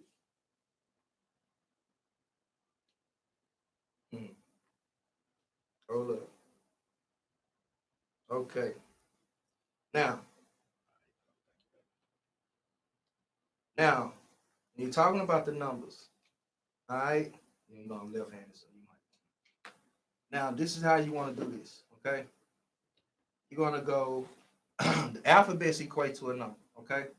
So you're gonna go 1, 2, 3, 4, 5, 6, 7, 8, and 9. The reason why you want to go 1 through 9 is because the only true numbers that we know are 1 through 9. Okay. Every other number after that repeats itself, like literally. So even after you have 9, you have 10. So we start at 0, which 0 is not going to be used in numerology. Okay. Now, in this aspect of numerology, this is the Pythagorean. You got a couple of different forms of numerology. This is one of my main ones that I use. Okay, now, when you're dealing with this whole aspect, the reason why we're going 1 through 9 is for the 9. When you go 21, 22, or 11, 12, everything repeats itself after 9. So all the numbers just go into repetitive motion or repetitive sequence after they go from 0 to 9, and they start back over to 10, 11, 12, such. All right. Now, how you do the alphabet? You're gonna go A, B, C, D, E, F, G, H, I, J, K, L, M, N, O, P, Q, R, S, T, U, V, W, X, Y, Z. Now, the reason why you want to do that is because you have to follow the way the numbers are going. So you have to stay in alignment with the columns. So the columns are given you because after you go 1 through 9, you have to bring it back down and you start from J. So everything under A, J, S equivalates to a number, which is the number 1. All right. So everything equates to a frequency. So when you talk about the letter of the number 1, the letter A, the number 1 shows a number of dominance. It shows a number of energy. It shows a number of the sun's reflection. 2 represents the moon, duality. 3 represents the Trinity, which is manifestation. 4 represents being grounded, which is the life path of the earth. 5 represents the number of freedom, which is the number of change, which is the number of the magi. You have 5 senses, 5 fingers, 5 toes. 5 is in the middle of all numbers. 5, if you multiply 5 times any number, that number becomes divisible by 5. 5 is one of the most powerful numbers. All right. Now when you move to 6, 6 is giving you the number of Venus, the number of love, the number of family, the nurturing aspect, because it has the circle inside of it. Okay. Now when you deal with the 7 is talking about the light, the geometrical number of light. 6 is the geometrical number of the earth. Okay. 7 is the triangle. 6 is the square. 8 is the circle. Okay. All this is telling you, why do you think the Q, the P, the pi point, all right? All of this equates to these numbers. All of this giving you an essence of creation. 0 started. From the darkness, which is 0, came the light. All right. After the light, on the second day, what did God do? He created the waters. 2 represents the waters. Okay. 3, manifestation of life. Okay. 4, the earth was created on the 4th day. On the 6th day, he rested. On the 7th day, light. All right. So you're talking about all these different essences of creation. 8 is the water. 8 represents infinity. 8 represents a number of ongoing essence. All right. 8 is a feminine energy. All right. These are masculine and feminine numbers as well. 1 is masculine. 2 is feminine. 3 is masculine. 4 is feminine. 5 is masculine. 6 is feminine. 7 is masculine. 8 is feminine. 9 is masculine. Okay. These are even talking about the planets. All right. All of these things can be broken down and can be given to you in different aspects of creation. This is how powerful the numbers are. Okay, divine ones. Now let's go to 6 right quick. I'm gonna just do 6 because I know it's a lot of things that a lot of people, this is a word that a lot of us can equate to. Now I'm gonna show you how you add up a number. You do your name the same way. Okay. Now 6, we got the number, we got the 1, 5, 4. E falls under the 5 energy. X falls under the 6 energy. All right. So what you would do is you would add these numbers up. 1 plus 5 equals 6. 6 plus 6 equals 12. And then 1 plus 2, because you have to add the 2 numbers up to get to the true number in numerology. So 1 plus 2 would give you 3. 3 is the power of manifestation. 6 equals manifestation. You cannot get away from it. You can't escape it. This is what the numbers give you. 6 is the frequency of manifestation. That's why it's a 3. Let's do devil. All right. Now, devil, we got the 4. You got a 5. What is the V? The V is a 4. The 1, the I is a 9. The 3 represents a L. Okay. Now, when you have this 5, 4 plus 5 is 9. All right. 9 plus 4 gives you 13. Okay. 13 plus 9. What do you have right there? All right. You got what? 21. Okay. Now you're going to move into the aspects over what? 13 plus 9. That's 21. Is that right? 13 plus 9. Let me make sure I ain't tripping. 22. Okay. 22. Now you got to add 3 to that. That becomes 25. So devil equals 7. 7 is the light. All right. Now, let's go one more. Jesus. Okay. J is 1. E is 5. 1. U equals 3. S equals 1. 5 plus 1 is 6. Plus 1 is 7. Plus 1 more gives you, plus 3 more gives you 10. Plus 1 more gives you 11, which gives you 2. So what is that telling you? Which Jesus was the 11, which is a master number. So it's telling you about Jesus represents a duality.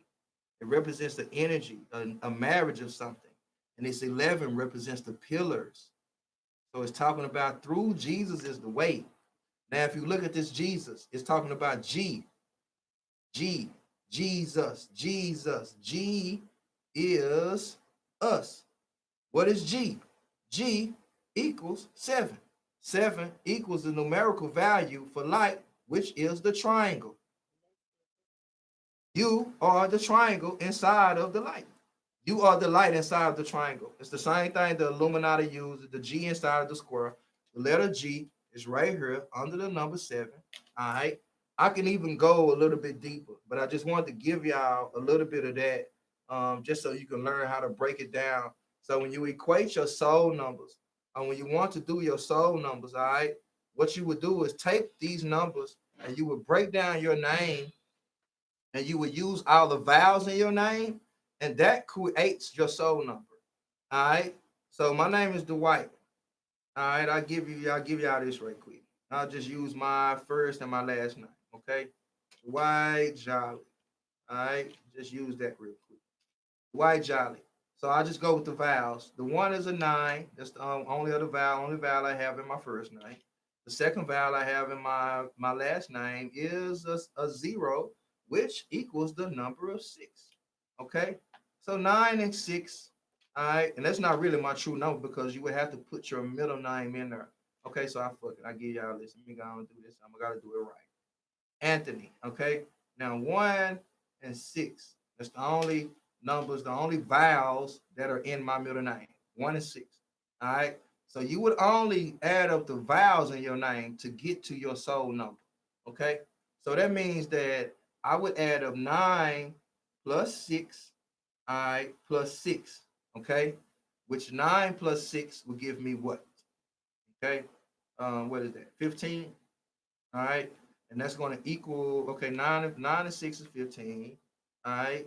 Then you're going to give me plus 6 more. So that's going to give me 21. Okay. So 9. That's how you would do it. 9 plus 6 plus another 6. All right. That's going to give me 21. Now, because we're dealing with numerology, the only true numbers are going to be 1 through 9. Okay. So I'm going to have to add that back up and give me a 3. Okay. Now, my soul urge number is a 3. Now, what that means is I have a soul's urge to create. I have a soul's urge to manifest. I have a soul urge to, the number of 3 is the Christ consciousness. The number of 3 is the power of the Trinity, is the power of a union of masculine and feminine energy within the being, and it creates a level of consciousness that rises within your 33 pillars or your 33 vertebrae. So these numbers, divine ones, there's a lot of different aspects that can be broken down into them. There's a lot of different things that you can Google and all that type of shit. But when you truly walk into the essence of what the numbers mean for you, and you trust your intuition, because the numbers have different meaning at different times in your life. So it's not that you're just one way, or it's not that things are just happening a certain way. There's a cycle that has been created on your life that things happen in a certain pattern. So if you don't break those patterns, because this is what the numbers want to do for you. If you don't break those patterns, what happens is those patterns begin to shape you. Those patterns begin to mold you. They begin to keep you in a place of not being who you are. You know what I'm saying? Yes, that 7 is the pyramid power. And even if you look at the way the pyramid, you're talking about the pi point. What is the pi? The pi, the Ophiuchus. All right, the Ophiuchus, the 13th zodiac. All right, the pi point. You are the pi point. What is pi? 3.14. Okay, what does 3.14 equal? All right, so 3.14, and I ain't gonna get off, and I ain't gonna do that too deep. All right, but I'm gonna do this right quick. What does the pi point give you? 3.14. All right, so that's really 4 plus 4 equals 8. From the waters, 8 is the waters. From the waters you came. Your mama represents the waters. Your mama, every woman has 8 holes to be entered within her body. All right, this makes the woman infinite. Why you think she can lay there all goddamn day? She can lay there all day. She can lay there and stay wet, and you hope you can keep up. Now, a man has 7 that could be entered within his body. All right. So a man has 7 holes. Okay. And the woman has 8. She is water. He is fire. All right. He is fire. She is ice. This is what the union is about. So when you talk about this union, what is the symbol for fire? The triangle. What is the symbol for water? All right, the triangle upside down. When you combine those triangles together, what do you get? You get the Merkaba. Okay. You get the 5-pointed star. I don't look too good, but you get my point. When you combine masculine and feminine energy, which is the 7 and the 8, all right, carbon is born. 7 plus 8 gives you what? What is 7 plus 8? 7 plus 8 equals 15. The 6. The 6 is the 666. The carbon body. You are the carbon body. You are the 6. You are the Merkaba. You are the physical body manifested. This is who you are. So this union of energy can be explained through the numbers. It can be explained a lot of different ways, divine ones. Through the alphabets. I can even show you what the alphabets are telling you about Ra and Isis, and about how Jesus is Isis' little lamb and all this kind of stuff. All right. Talking about everything was born from a feminine energy, which is talking about the pi point, which is what pi represents. Pi represents knowledge. It represents philosophy. Sophia, the great motherly energy, which all things come from. So the mother nurtures you and births you while the father guides you. Father is the spirit. The mother is where you come from. So you come through the mother to be earth, birth, be earth. That's what birth is. Birth, be earth, birth. You have a be earth day. You are be earth onto a certain day, onto Saturn, which is Satan, all right, which is earth. Now you're living on planet X, trying to find your way. You come into this life, you breathe air into your body, which is spirit. You come in as matter. You come in amphibious. You come in breathing through your mother's water while she's pregnant. You've been amphibious before you was born. You was in your mama's waters breathing. How you think you was doing that? And when you finally came out, they had to clear your air passages. All right. So breath, spirit, Yah, Yahweh. All right. The breath, which is talking about a marriage of phosphorus. All right. Which is the element of fire, which is ignited through oxygen, which ignited the moment you took your first breath. Fire ignited within you. The soul was ignited within you. Why do you think if you stop breathing, you die? I mean, the shit is science. Like, it really is, y'all. I mean, I'm just telling you, the shit is really science. And it's really talking about the creation of you. And there's so many different things that they've hidden this shit in. So when you gain a different level of knowing and a different level of understanding as to what these texts and what the alphabets and how the 12 hours on the clock, or Horus, the 12 hours of the day, our Father who art in heaven, our Father, our Father, the clock is the Father time. The Father, the clock is what rules you. Time is what rules you. It's because of your physical nature that the Father guides you. Time rules you. You don't know anything else but time. Without time, you would not exist. Just like without the darkness, the measurement of darkness is light. One cannot exist without the other. It can't happen. It's duality. Yes, 360. So the whole idea of your spiritual journey is to learn how to do a 360-degree turn while standing still. That's the magic. Can you learn how to turn around? Can you learn how to right your ways without moving? See? So that means that an internal shift clockwise. So you want to go counterclockwise to reverse some shit, only to get it back on track. See what I'm saying? So you're going counterclockwise to cleanse some shit So you go backwards, you go through this shit. It seems like you're repeating cycles because it seems like you're going counter. It seems like you're going against yourself. So the moment you stop countering yourself, guess what happens? You come to a point. Once you come to that point and you stop, see, either you can go and you can continue back and get your momentum going back in reverse, or you can turn that shit around. See, can you turn and sway your pendulum around and get your shit into moving in a righteous direction? Righteous, gotta move in a righteous direction. So the right ventricle of your heart is what pumps out the righteousness ways of you. Some people have a ventricle on their heart on the right. Some people have it on their left. And that's a whole another aspect on why people act the way they do. Straight up. So if your heart is pumping and your heart is, you are the irons in your body, you begin to intertwine them and move them and get them to go in the way, in the direction that you want them to go. This is now you beginning to create your own reality. Yes, Mercury retrograde, the relation. Good question, my brother. Because the relation in that is because you understand the energy of Mercury, which is the energy of thought. When Mercury is in retrograde, it's talking about a displacement of waters. So what does the displacement of waters happen?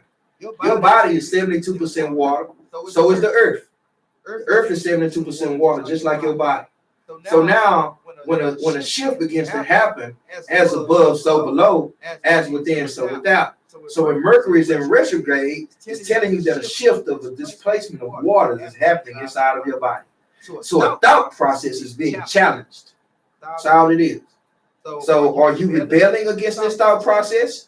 Or are you allowing yourself to look at it and learn from your prior ways so you can learn to become wise within your ways? See, a lot of us aren't becoming more wiser, we're becoming more foolish. See, that's when you know you're living in reverse.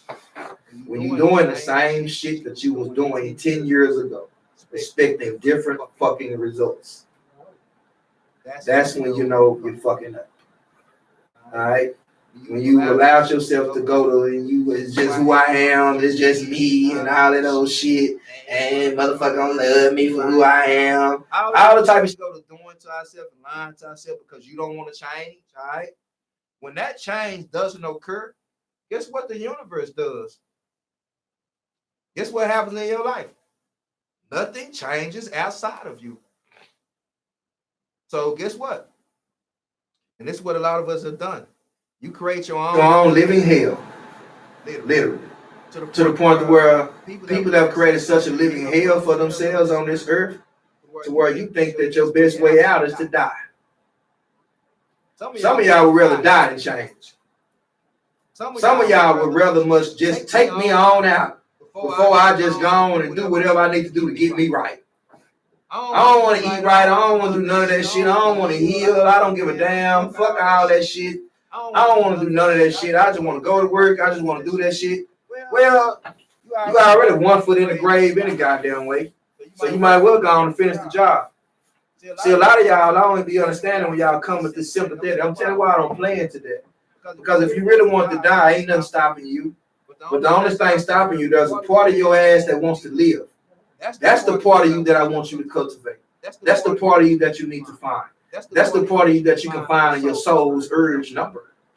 That part of you that wants to live. That no matter what, if you gonna stand on that bridge, you gonna turn around and see who's looking. You know what I'm saying? If you was to go kill yourself, you gonna look at your phone and post on Facebook or something. Man, I don't even want to live no more. And why you have to go on Facebook and say that shit? If you didn't want to live no more, why you just didn't go jump off a bridge or go jump in front of a bus or something? Like straight up. I know this might sound cruel to some people. Oh, damn, Sensei, that's fucked up. That's heartless. No, it ain't. No, it ain't. Because some people waste the time and waste the goddamn energy.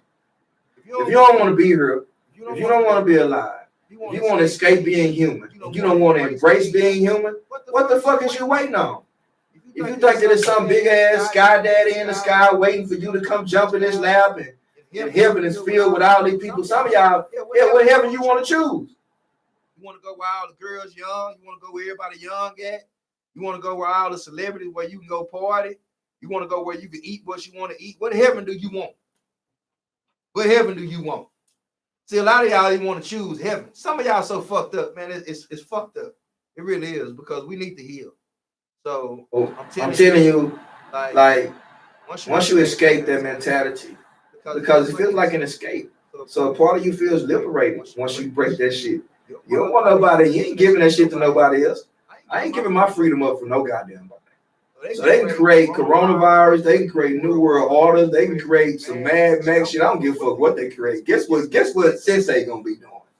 Somewhere smiling like a motherfucker saying these motherfuckers wild. But guess what? I'm gonna make the best out of this shit. Well, I remember watching Mad Max. I know how to fuck with metal.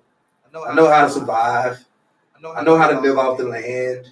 I know how to do what I gotta do for me. I know how to do all that type of shit. See, if you don't know how to do that, it means you're lacking some type of knowledge and you're dependent on the system. So anybody that's dependent on the system, you're gonna have your ass in line. You're gonna have your ass in line eventually. Even if it don't happen in this lifetime, you come back in the next one, you're gonna be in line then. So if I was you, I would say fix yourself now. Goddamn it. Fix you now. Get you right now. So whenever that time comes, you ain't gonna be marching in like them saints. You understand me? So don't go marching in. Don't go marching in, Divine One. Man, it's been a beautiful show with my brother, man. We talked about a lot that we came through, man. It was a lot. So I hope, anyone, somebody's able to get something from this, even now, even in the future. So I appreciate all of you beautiful souls that have been watching us on YouTube. I appreciate you all, you beautiful souls that have been with me on Facebook.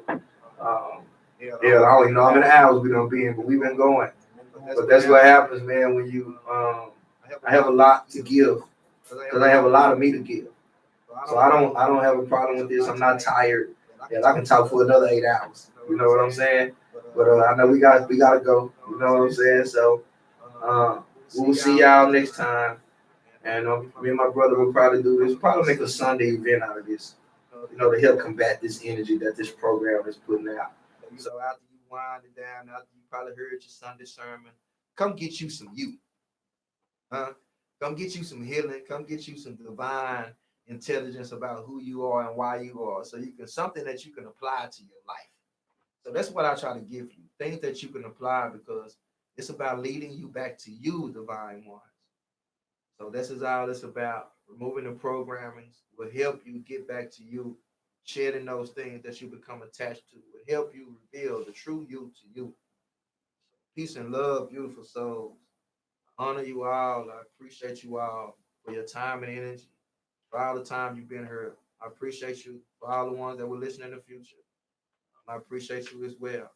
Peace and love, beautiful souls. Namaste. Right, family. We're gonna cut it on that. And we're gonna get with you next time. And I really thank everybody who came out and joined us today in the live questions and everything. So we're looking forward to come back, and I'm gonna find, like I say all the time, I'm gonna find out for me. When I find out for me, I'm gonna tell we will be true I am about our own life. You better goddamn know it.